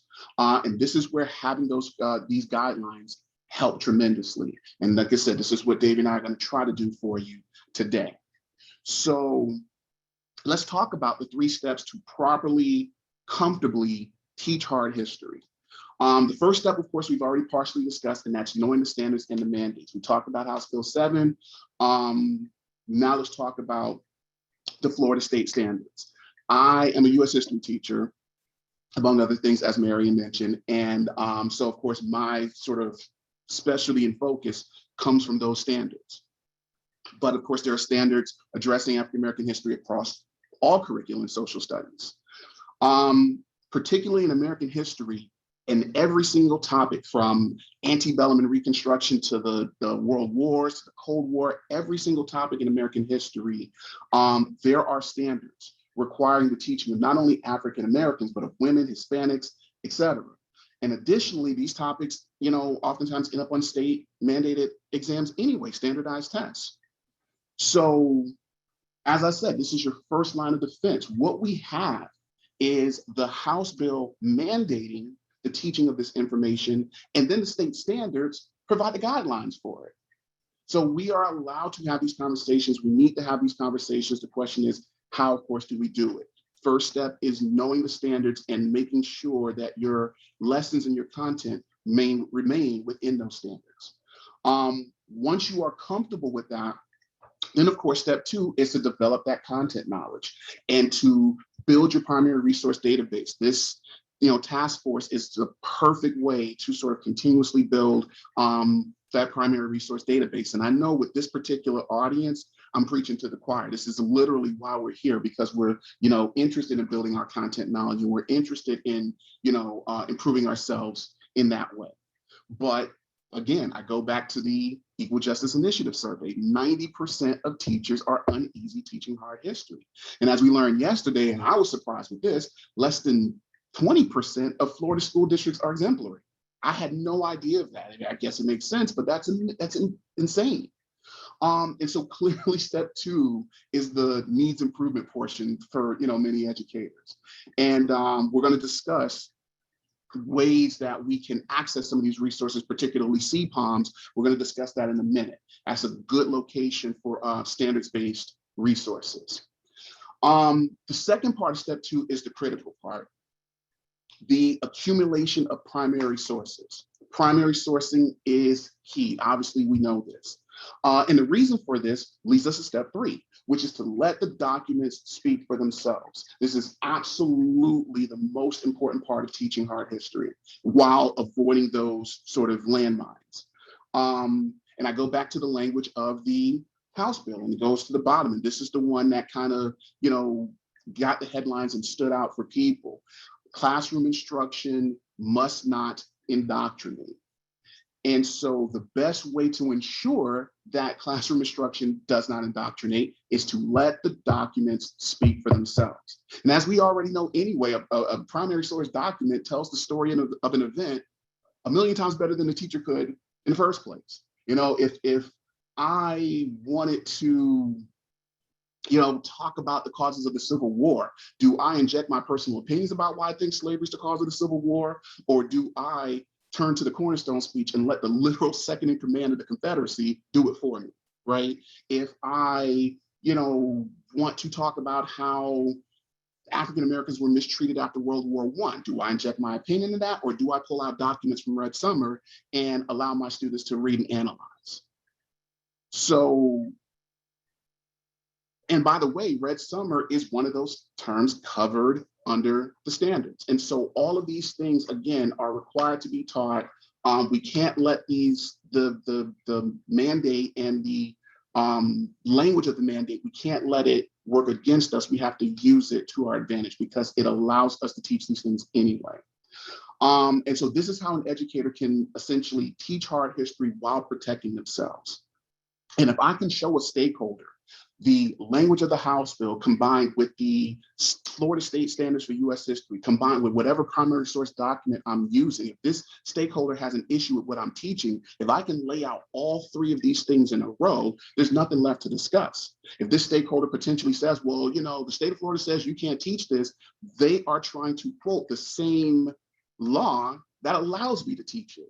And so it is imperative, it is critically important to know the bill, know the standards, know where your avenues are. So this is sort of just an overview, a brief overview of teaching hard history. What we want to do now, Davey and I, is we want to provide a sort of classroom lesson example of how to enact this, what this looks like in action, this step process. And so for this, I'm going to turn everything over to Davey. Share.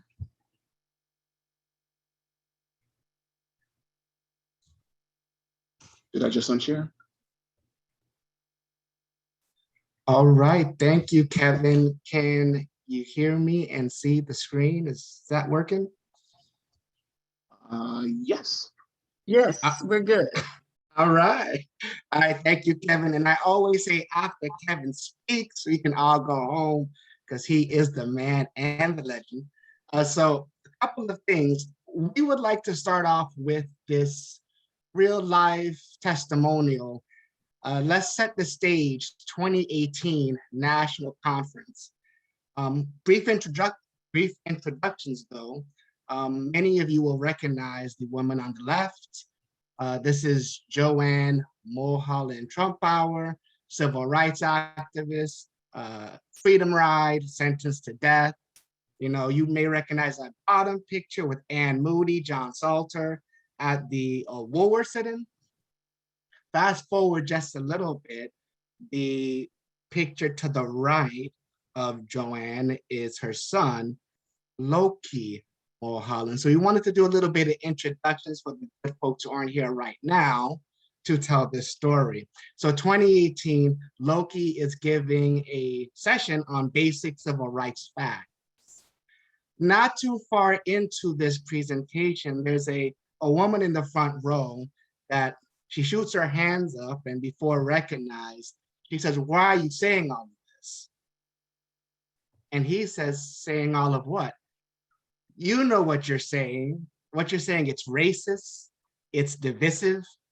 You know what you're doing." And he was totally stunned, right? It's like, what do you mean, what am I doing, right? And she continued to affirm it's racist, it's divisive, you know what you're doing, this is an agenda.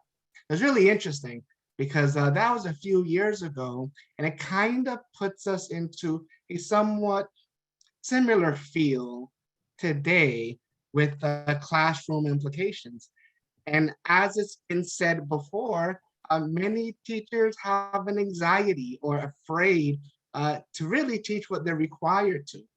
Something we want to talk about today and how we implement that is talking about the standard, the whole standard, and nothing but the standard, how we get there, and what does it look like.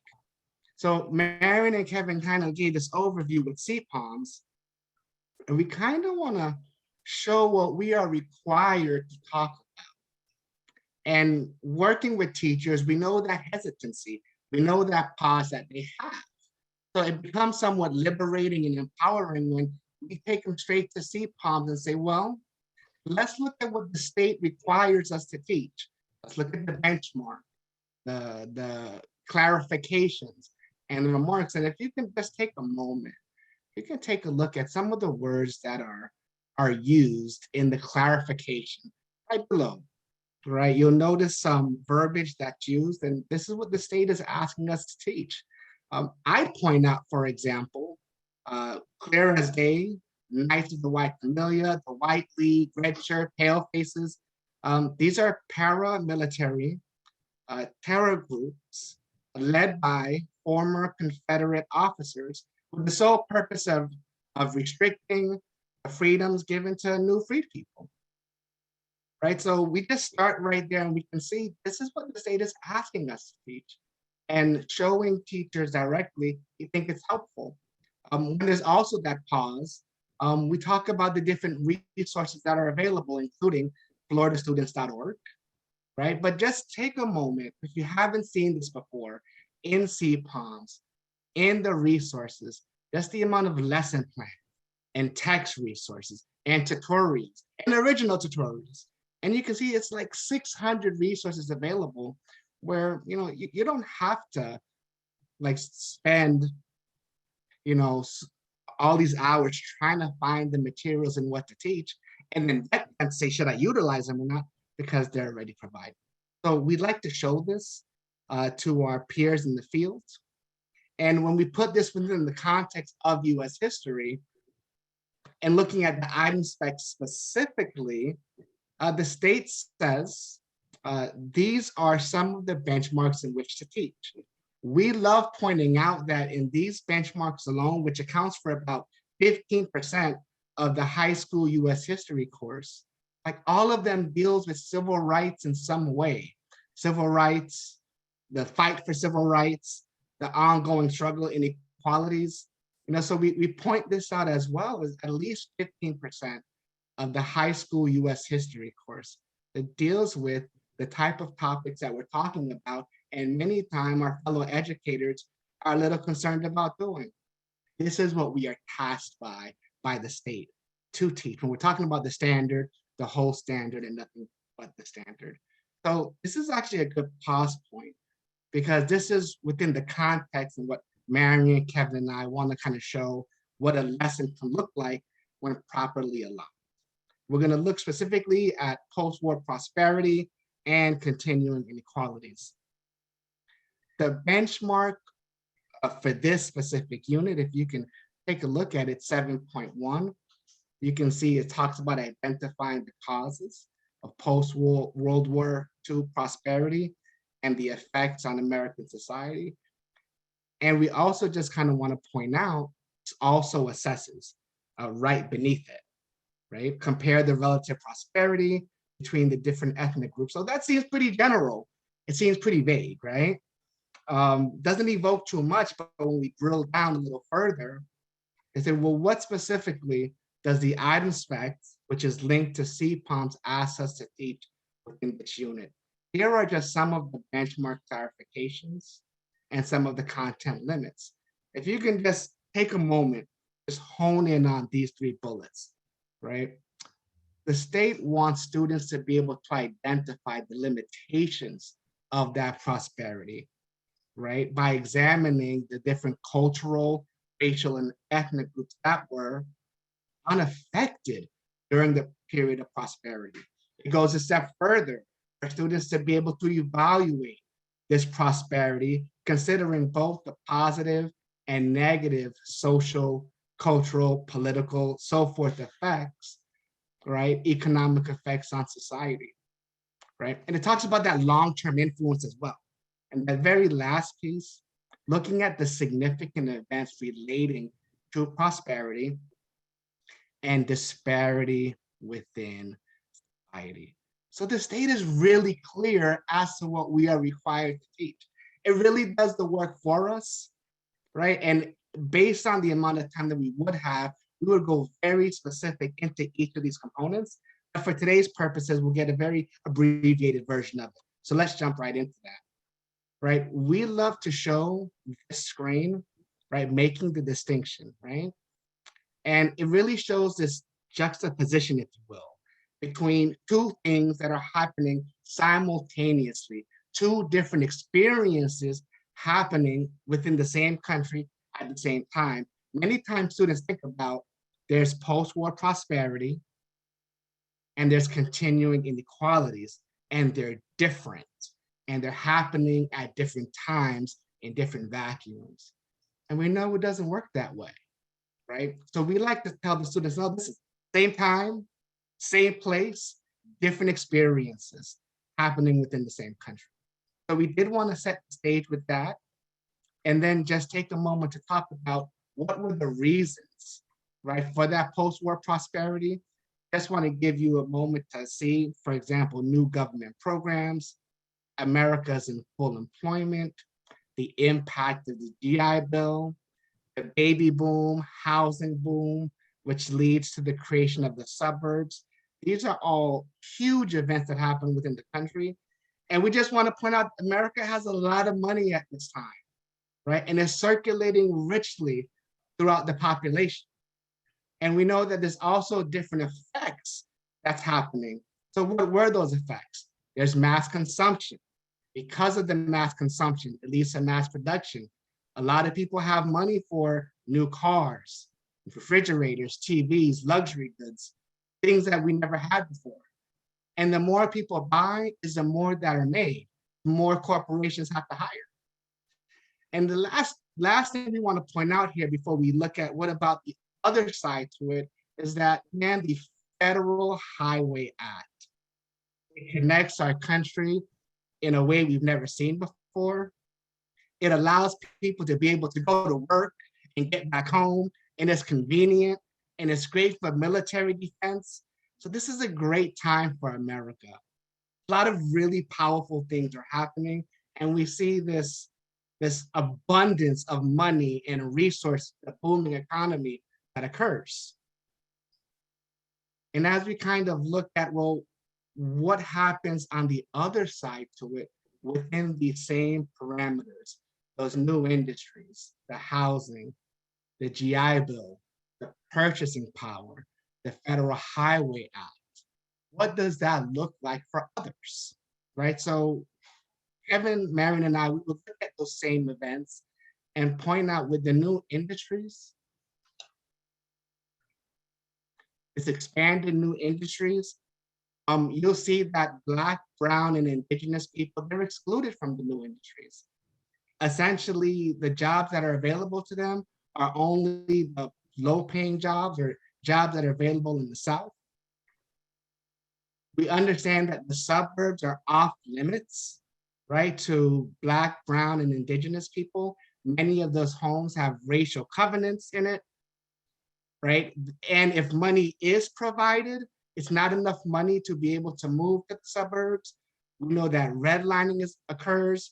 So if loans were given, they were just giving just enough to move from one area to another area, but definitely not into the suburbs where the restricted covenants are. When we talk about, for example, the GI Bill, where we know that it gave student loans and home loans and business loans to the greater American public. What did that look like for African Americans? Well, the answer is it's left to the states to decide how those benefits were dispersed. So a couple of examples with that GI Bill in Mississippi, only 2 business loans went to African Americans, whereas the other 3,000 plus went to whites. It's a 99% of the loans went to whites, where only 2 business loans went to African Americans. Or when we look at what about the mortgages? Of those 67,000 mortgages that were given out in, for example, New York or New Jersey, 100 of them went to Black and Brown people, and the other 66,900 went to white Americans. So we can see what the disparity may look like when you're talking about this post-war prosperity and the inequalities that continue. The purchasing power, we see a massive difference for Black Americans, where they have 7 to 8 times less wealth than white Americans. We see that these effects are felt for decades to come.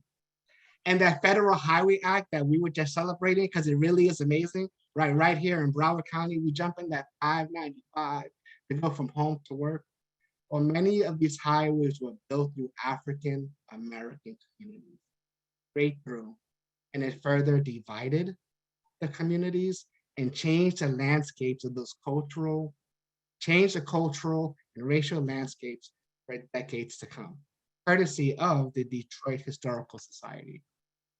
So as we kind of bring this to a close, we just kind of want to run this back one more time, going back to that conference, right?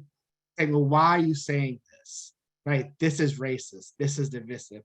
If we were to look at those same components, we want to walk you through and tell that story one more time. And when we think about those industries that Black, Brown, and Indigenous people were excluded from, what does the state have to say about that? Well, it aligns it to where, students will be able to identify the limitations of that prosperity, specific cultural groups. If we were to look at the suburbs being off limits to African Americans, we would see, for example, that this event relates to the prosperity and disparity within the society, also considering both the positive and negative effects on society. What about the GI Bill? We can see that this is, for example, a long-term influence, considering the negative social, cultural, political, geographic, and economic effects on society, and the disparities within the society, right? And then we can see this piece by piece, part by part, by looking at each component, what the state has to say, and how the state would align it with that item specs or the content limits or benchmark clarifications. And lastly, the Federal Highway Act, thinking about, again, that long-term influence, that both positive, well, in this case, the negative effect on society. We would ask our students to make conclusions, like, what do you think comes next? What do you think happens? And we would want them to get to this, understanding that post-war prosperity, right, it really leads to the modern civil rights movement. And when you look at these dates, Kevin, Marion, and I, we want to point out the actions and reactions to each one.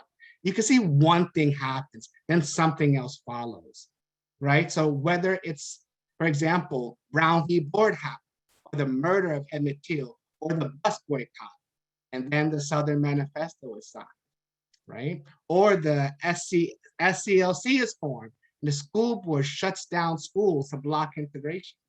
Or SNCC is formed, and not too long after that, there's a surge of KKK membership and violence. Having our students kind of look at this, see the connections, right? It really gives them, right, their own space to kind of sort through that hard history. And the last thing we say to bring this to a closure is having the students look at civil rights, right? Almost like a birth certificate, right? Who's the mother of civil rights? Who's the father of civil rights? When was it born? What was the weight of it? How long was it? Where did it occur? What state? And give them a chance to really put everything, all of this into context and into meaning, and help them arrive to the point that civil rights wasn't a singular event, but it was many events by many people, right? Out of many come one. So we do want to thank you on behalf of Marion Williams, Kevin Fair, myself, for allowing us to talk through, looking at CPOMs, the benchmarks, the standards, the whole standard, and nothing but the standard.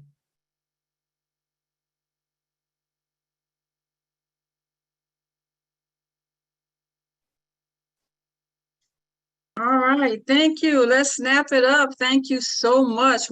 Again, just the passion of our educators. Let's give it up for Broward County. Let's give it up. Have had the opportunity. Look at him. You see Kevin, you see him. They're so excited about what they're doing. We're going to open up the poll.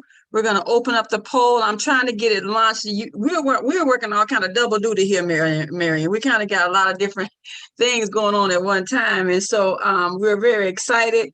We're going to open up. And at the same time, Sabrina, if y'all check the chat out, I just put in 4 book takeaway questions, okay? I'm going to read them out loud. We got a poll going on. We have some takeaway questions. And remember, in the chat, you can respond right away.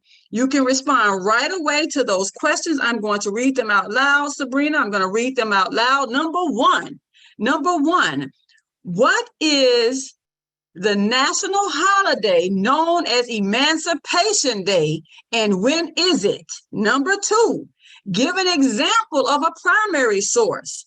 Number 3, what is the task force website? And number 4, name both of our keynote speakers. Remember, knowledge is power. It's in the chat. You can answer those questions in the chat. And from that, Sabrina, everyone that has a right answer, we're going to save the chat, and Sabrina will be putting your names into a drawing, and we will get it done. I'm going to try to get them in the app as well. But again, we are so excited about the energy. We welcome on our new participants. I know I have personally invited about 60 educators in the last hour myself. I just started inviting educators that I knew that could benefit because this information was so powerful. So if you know an educator that you believe can benefit, if you know an educational stakeholder, take that link that's in your chat. As a matter of fact, Tutu, I want you to put VSC Team Tech, I want you to put the webinar link into this chat and share it. I probably had about 30 people to come on in just a little while, just by sharing it. So let's share the information because it's powerful. Isn't that right, Dr. Scott? It's powerful. And so we want to share it because knowledge is power. Knowledge is power. So I'm going to now turn everything over to the amazing Dr. Donna Austin, and she will take us through our next steps. Dr. Austin. Oh, let me give the answers. Goodness, y'all know the answers already. All right, Juneteenth, June 19th, that's the Emancipation Day. Some examples of primary sources: letters, census, interviews, memoirs, artifacts.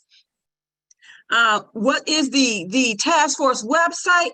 AfroAMFL.org. AfroAMFL.org, and our keynote speakers, Mr. Derek Brooks and Mr. Damian Thomas. Make some noise for the answers. Dr. Austin. Oh, wait a minute, Sabrina. Sabrina has her hand up. Oh, so Dr. Austin's sister. I do. Wonderful answers and responses to our giveaway. I just want to mention, if you are attending the 2-day event of our institute, you will be receiving a certificate of attendance. So I just wanted to make sure that all of our attendants or attendees are aware of that. So no longer, Dr. Austin, take it away. Hello, everyone, and I hope you guys are enjoying this as much as I am. I have been empowered sitting here just listening to all of that wonderful information that we just received from Kevin and Damian and Marion. I mean, this is, as Roxy said, power is knowledge. Knowledge is power. So what we want to do now is we want to make sure that we're going back and we're sharing all of this wonderful information, because that information that they shared today helps us to alleviate the pause of going on and implementing the instruction that is required for everyone to do in their classrooms. So we really do enjoy that. Now what we're going to do is we're going to turn it over to Dr. Scott, and Dr. Scott will introduce Dr. Thomas. So go right on, Dr. Scott. Thank you. All right, thank you, everyone. It's just so good to be here today. We have had an exciting and awesome day. And this is a great lead in that I had from our very own Davian and Mr. Flair. But I want to introduce this awesome gentleman to you that you will hear from today. Damian Thomas is a museum curator of sports for the Smithsonian National Museum of African American History and Culture, where he also leads the museum's Sports and Race Initiative.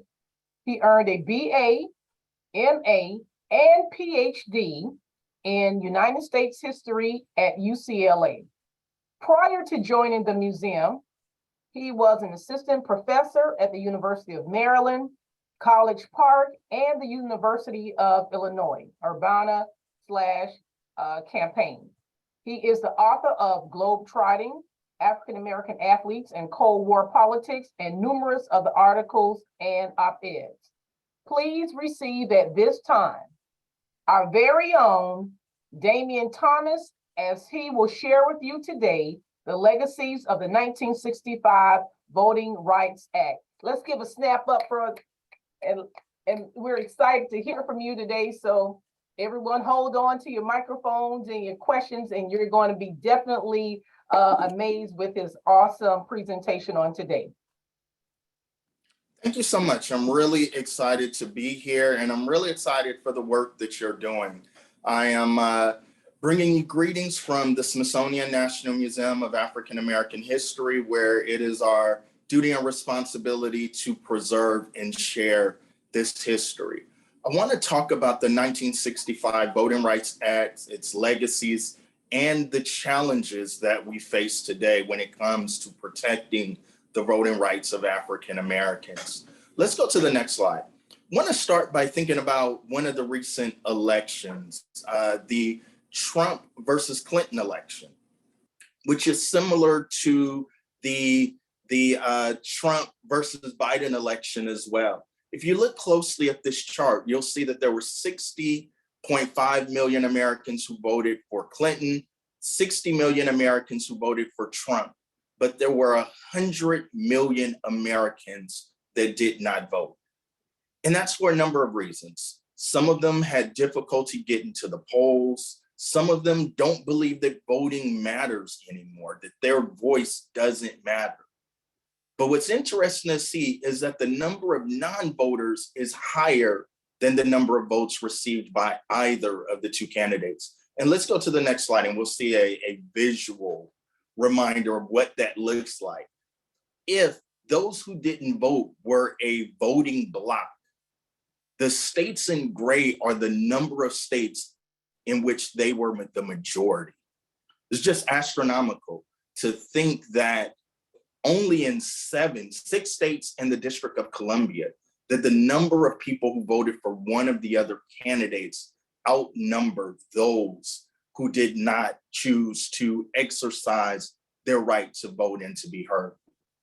Let's go to the next slide. One of the things that we've consistently seen is that the older you are, the more likely you are to turn out to vote. In this case, you see 60% of people 65 and above voted at the lower end. People between 18 and 24, only 25%, 1 out of 4, decided to exercise their right to vote, largely because they feel disconnected from the process or some of the barriers that have been put in place to exercise the right to vote. Let's go to the next slide. One of the things that we've seen over the last couple of decades is that voting has increased among all racial groups. White Americans are the most likely to vote. African Americans are second likely to vote, followed by Asians and then Latino voters. So we can kind of see there's even differences among races in terms of their ability to exercise this right. Let's go to the next slide. The 15th Amendment, ratified in 1870, says that no citizen, the right of citizens of the United States to vote shall not be denied or abridged by the United States or by any state on account of race, color, or previous condition of servitude. That's really important because that amendment gives African Americans the right to vote. And this applied to men in particular because there were other rules which disallowed women to vote. So you can't deny or abridge based on race, color, or previous condition. And people thought that this issue had been solved, but it hadn't. Let's go to the next slide, because people began to find a loophole. One was a poll tax. You would often make people pay in order to vote. So people would often have to pay $1, which is a significant amount of money in 1918. Sometimes in order to allow white people to get past that, you would have a grandfather clause, which says that if your grandfather was allowed to vote, then you didn't have to pay the poll tax. One of the other most significant ways in which African Americans were denied the right to vote was through literacy tests. Often you would be asked to read a clause out of the Constitution.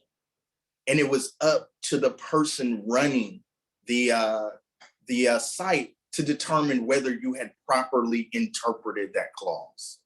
And so African Americans were always denied that their interpretation was correct. One of the other ways that people tried to intimidate African Americans from going to vote was limiting the conditions under which you could register. Often you had to go during the workday. You could only register to vote one day out of the month. It was usually a Monday or a Tuesday during the workday. And at that time, there were always more police at the county court, create this sense of intimidation. You would have to take off work. And when you took off work, you would have to explain why you weren't going to be at work. And so you create this situation where it's difficult to register. It's difficult to get to the polling place, which would often be 20, 30-mile journey for people in Mississippi and Alabama.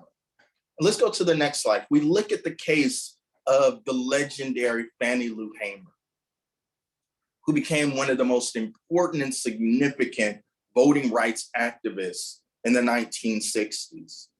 She said that she didn't even know that African Americans could register to vote until she was 42 years old. And she was at a meeting with some activists who were trying to get African Americans to register to vote in Mississippi. And so she volunteered. And so her and 17 others got on a yellow school bus and drove 26 miles so that she could try to register to vote. When she got there, she had to read part of the Mississippi Constitution. And they told her they would think about whether she could vote. So she put in her application to be registered. Then they got back on the bus. A couple of miles later, the bus was pulled over. It was a yellow school bus, and the police officer said, the bus is too yellow. It's in violation of the school bus code. So then the assembled 18 people had to come together and take all of their money to try to pay this fine so that all of the people on the bus wouldn't have been arrested. By the time she got back to the farm where she worked as a sharecropper, the owner of the farm had been alerted to the fact that she had tried to register to vote and told her that she had to leave that night. She had to leave her husband and her daughter, her adopted daughter. And I mentioned the fact that her daughter is adopted because Miss Hamer had experienced a Mississippi appendectomy. And what that means is that she had went in for a minor procedure and the physician sterilized her. So she wasn't able to have a child through natural childbirth. And so she had adopted this young girl and she had to leave. A couple of days later, the house where she was staying, 16 bullets got shot in the house as a form of intimidation to her, but for all African Americans around trying to secure this right to vote. But undeterred, she became a principal activist in this fight. Undeterred, African Americans continue to push for this right. And let's go to the next slide. And one of the high points of this effort was on Bloody Sunday, 1965. And one of the key tactics of the civil rights movement was that they just didn't pick Birmingham and Albany and other places. Tactically, they tried to pick cities and counties where they knew they could provoke the sheriff or provoke the mayor to respond violently to their attempts to exercise their rights. And what that did was created these high profile moments, which would be transported and told all over the news and in the newspapers and on television, which had become such an important factor of the civil rights movement.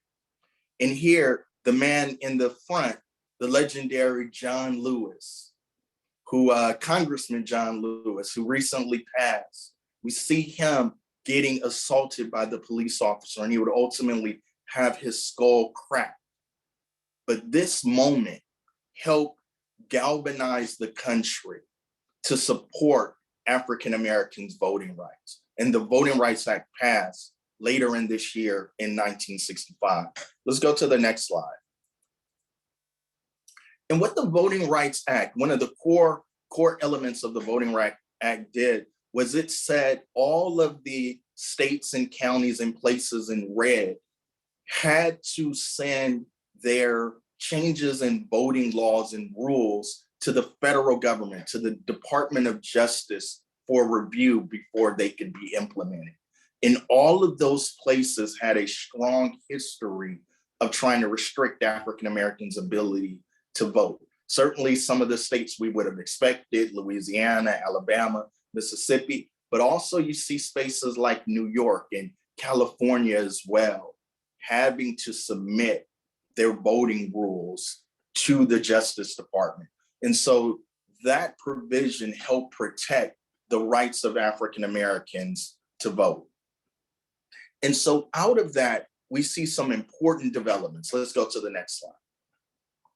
One, we begin to see a critical mass of African American elected officials, both at the federal level, but also at the city and state level and county level. And this is a picture of one of the first congressional Black caucuses. You see now African Americans are becoming a critical mass and going to try to use their collective power to advocate for the collective interests of African Americans.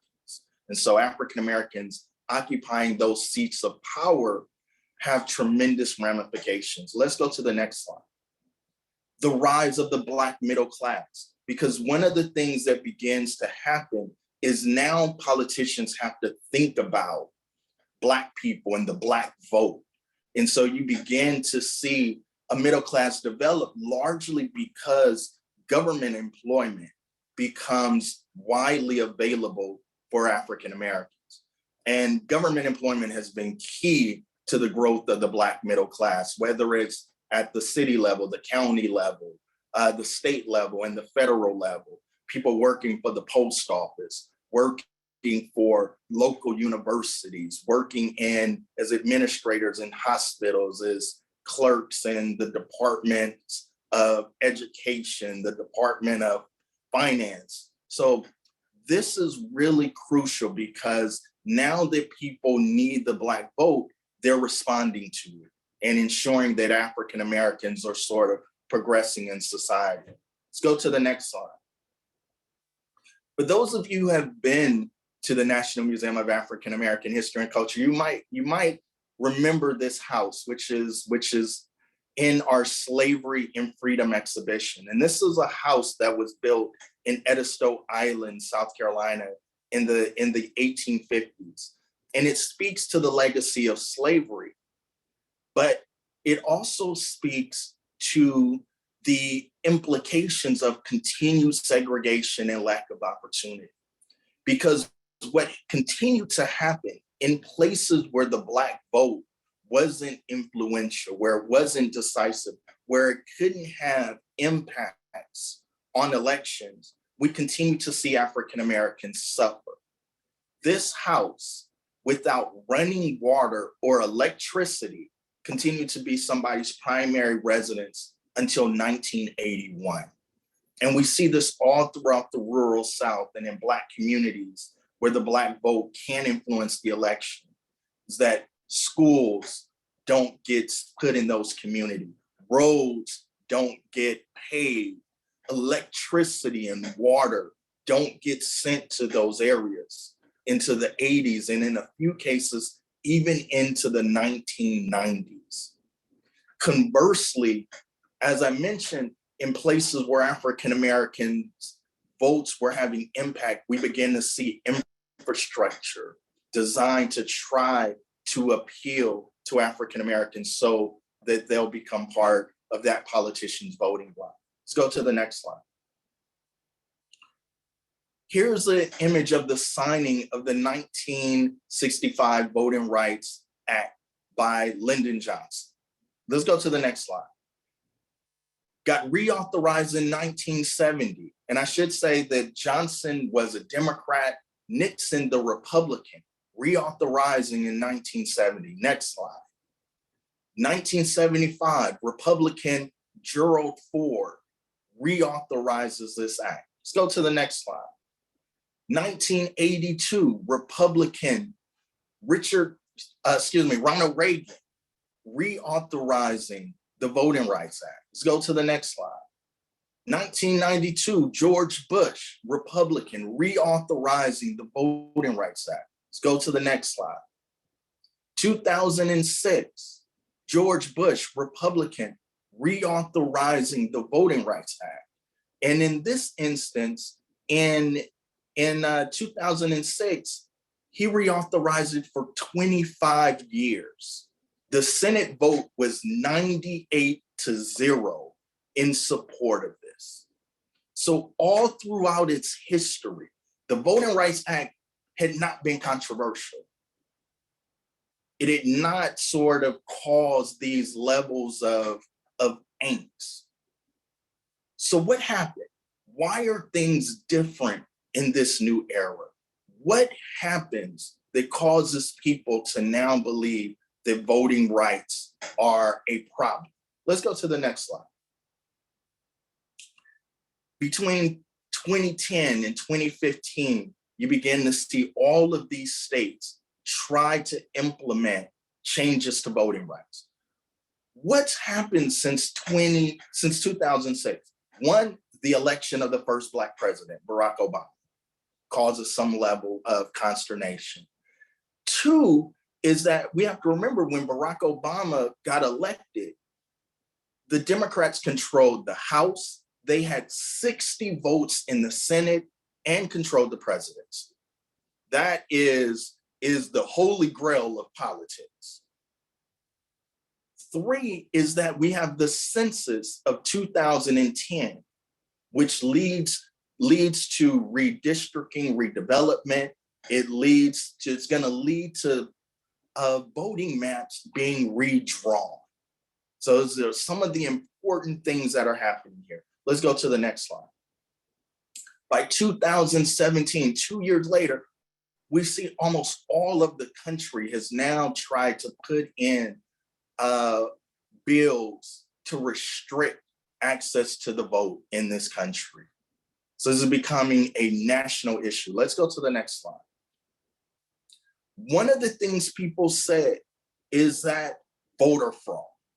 People are trying to vote and they can't.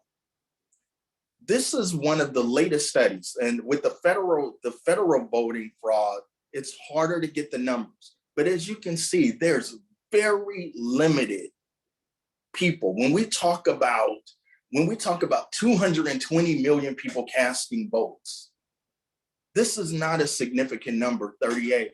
And the majority of people who are accused of voter fraud are people who didn't realize that they lost the right to vote because they had a federal felon. They had a felony conviction and lost the right to vote. They didn't realize that.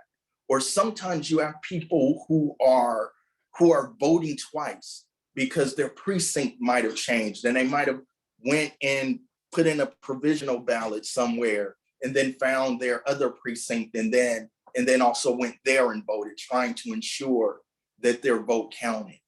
Or sometimes people might forget that they sent in a mail-in ballot and then they might go try to vote at the same time at their polling place on election day. But not significant numbers, certainly not numbers that would sway any election in the United States, not 38 people across the country, across two different national elections. Let's go to the next slide. One of the things we began to see, so here are some of the voting restrictions that we began to see take place in 2011.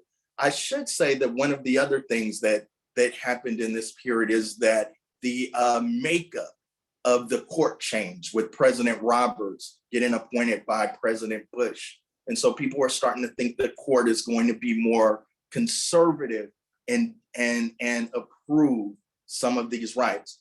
And now people are trying to set up a challenge to the Voting Rights Act. States like Maine eliminate election day registration. States starting to end early voting. States starting to make it more difficult to limit by limiting voter registration drives. So now states are trying to make it harder in order to get an electoral advantage. Let's go to the next slide. One of the things that we begin to see is that people start to see that early voting is helping African-American turnout. And so states start to restrict it. Florida from 14 days to 8 days. North Carolina, 17 to 10. Wisconsin eliminating nights and weekends. In the state of Ohio, it was a tradition among Black churches to rent buses on the Sunday before elections to go vote, to take their congregations to go vote. That gets outlawed because they outlawed early voting on Sundays. And so now all of these restrictions are coming in place largely to limit the impact of the African-American vote. Let's go to the next slide. One of the things you begin to see, if you look at North Carolina, one of the states that restricted early voting, you see 70% of Black voters voted early. For convenience, sometimes it was difficulty getting off work. And then you began to see it decline as African-Americans are not getting these opportunities. Let's go to the next slide because you'll see it coming up. Voter ID laws. 1 in 10 Americans don't have an ID.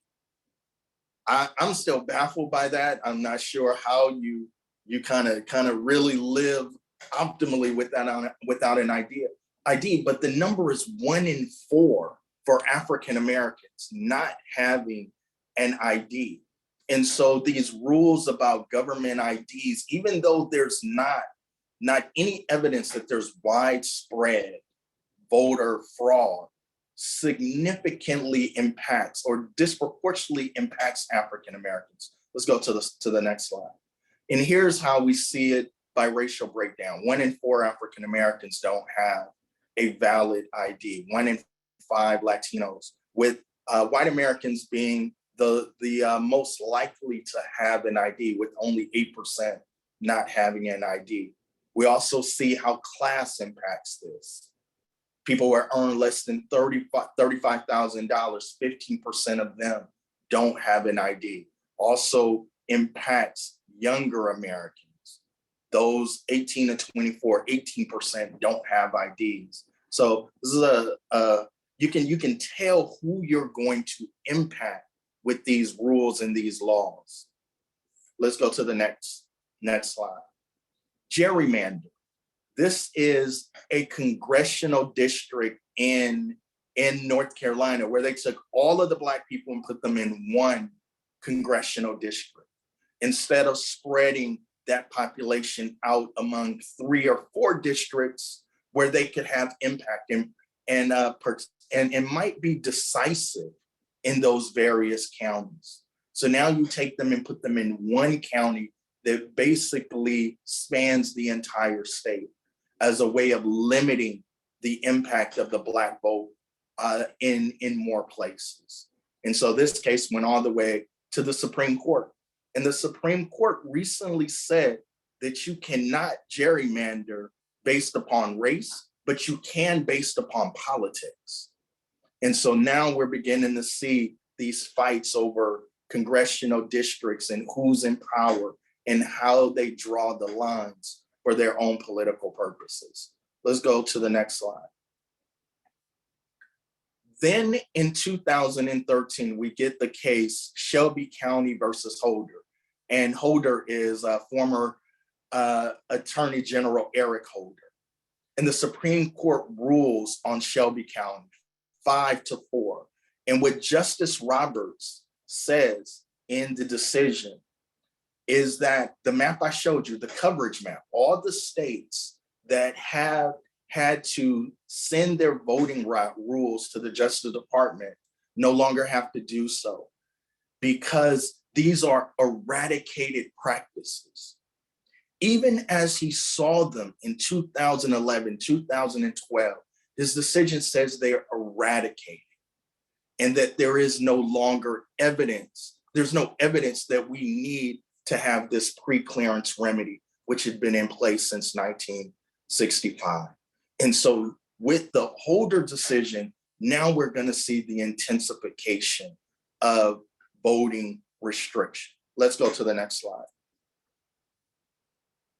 Certainly, we don't see what we saw before. It's not the poll tax, it's not the grandfather clause and literacy tax. But let's look at the ways that we're going to see voter suppression take place. Let's go back to the slide. Same things that we saw amplifying in the 2011-2013 gerrymander. Next slide. Intensifies. Government ID laws run all across the country now. Next slide. So whereas before it might have been 1 or 2 states, now we're seeing 20 and 25 states start to implement these. Now these things are starting to intensify and move across the country, because now other states have seen that the Supreme Court has gutted the protections of the 1965 Voting Rights Act. And these things intensify. Let's go to the next slide. You look at North Carolina. By 2016, now that you've restricted early access to voting, and you remember earlier we talked about 70% of African Americans had voted early in North Carolina. By 2016, African American voter turnout is down by 80%. 300,000 people in Wisconsin didn't have the IDs. You begin to see voting purges of African Americans in places like Ohio, Georgia, and other places where African Americans are just pushed off the rolls. Let's go to the next slide. One of the things that Justice Roberts said in the Holder case is that Congress must act. He's like, we are not going to reauthorize, but Congress had acted in 2006, but then the court said, no, you can't do that anymore. And so there's a call for a new law. Let's go to the next slide, which has been incredibly difficult. Here's the vote in 2019 to reauthorize the Voting Rights Act. All of one party voted in favor of it, and only one person from the other party voted in favor of it. So this has become an incredibly political issue. It went from an issue which had tremendous bipartisan support to now being controversial. Let's go to the next slide. One of the things that we're seeing all across the country is even more attempts to limit the vote, to take away early voting, to limit the number of voting blocks, to limit people's ability to register to vote at the DMV, the motor vehicle, when you get your license or you get your ID. Limiting the ability of people to vote early. All of these are continuing to intensify. Let's go to the next slide. Once again, people talking about voter fraud. 2016, very few, a state of California, 3 million people. Less than 100 people had incidents of voting. Sometimes it's, as I mentioned before, it's double voting. You go to the precinct and maybe you put your ballot. Sometimes you don't realize that you lost the right to vote because you're a convict. But there's not widespread voter fraud that justifies these new changes as a means to justify why it is now so much harder for people to be able to vote and to participate in the democratic process. Let's go to the next slide. One of the things that we've seen is that these efforts together have helped lead to voter suppression. Sometimes it's long lines, people having to stand in line 2, 4, 8 hours in order to vote. Sometimes it seems innocent, such as instances which we saw in Georgia, where precincts were sent the wrong ballots. And so people who thought that they were going to be able to vote on their way to work, they didn't have the right ballot, so they couldn't vote during that window. And so all of these things have come together in our current moment to make it much more difficult to vote and to protect the voting rights of African Americans. And I just want to thank you for allowing me to share this history and this perspective with you.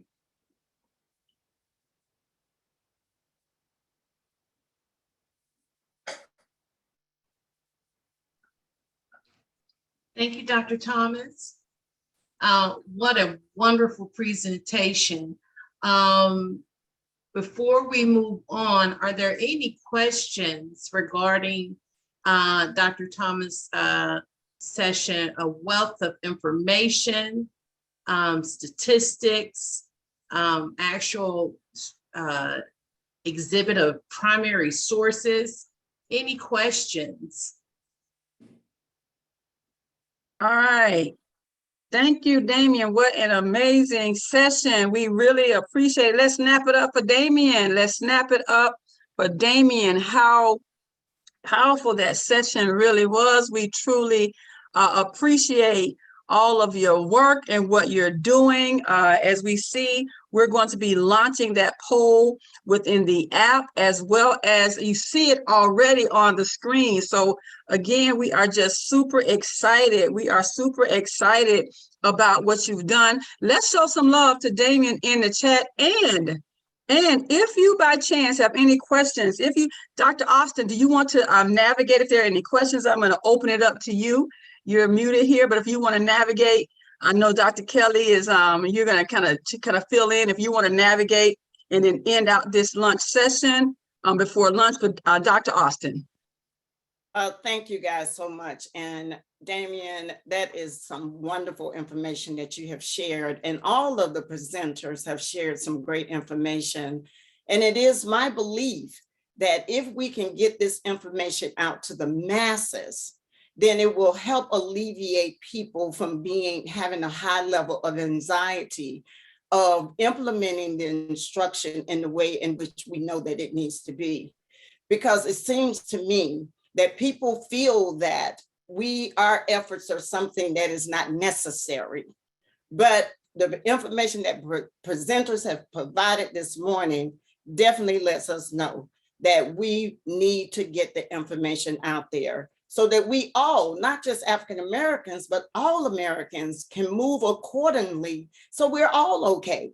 Because this is not just about us, but it is about alleviating the pain that we have been suffering for such a very long time. So thank you, presenters, very much for that.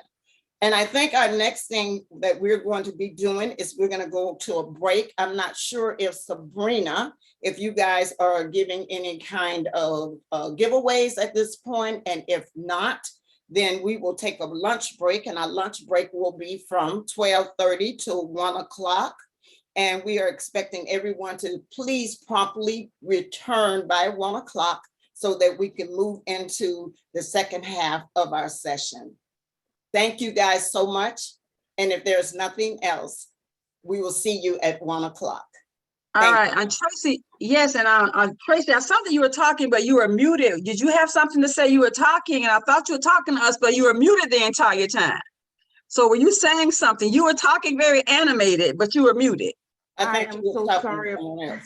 I'm sorry about that. I thought I was unmuted, but I'm just so excited about all the wonderful information that we are learning. It's actually making our work easier to move forward with the legislative support, the community support, and getting our message out and actually meeting the law with fidelity. So I'm really excited about the information that everybody has actually brought, and I am honored to totally serve in this capacity on the task force. And I do apologize about that because I had a better speech than this, but You were excited. You were excited. That's what I'm And I sharing think, now. I think that Damien had gotten you really excited too. But Dr. Austin will be back here, same bad time, same bad channel at 12:30. At 1 o'clock? At 1 o'clock, like you said, we get an hour today because we ended kind of early. So I know y'all excited about that. We'll see you back in an hour in the same place. Have a great afternoon. Again, you don't have to, you can just pause your screen. We don't see the we don't see the webinar participants, but our gallery, you can just mute yourself and hide your video, and we will be back at 1. Thank you.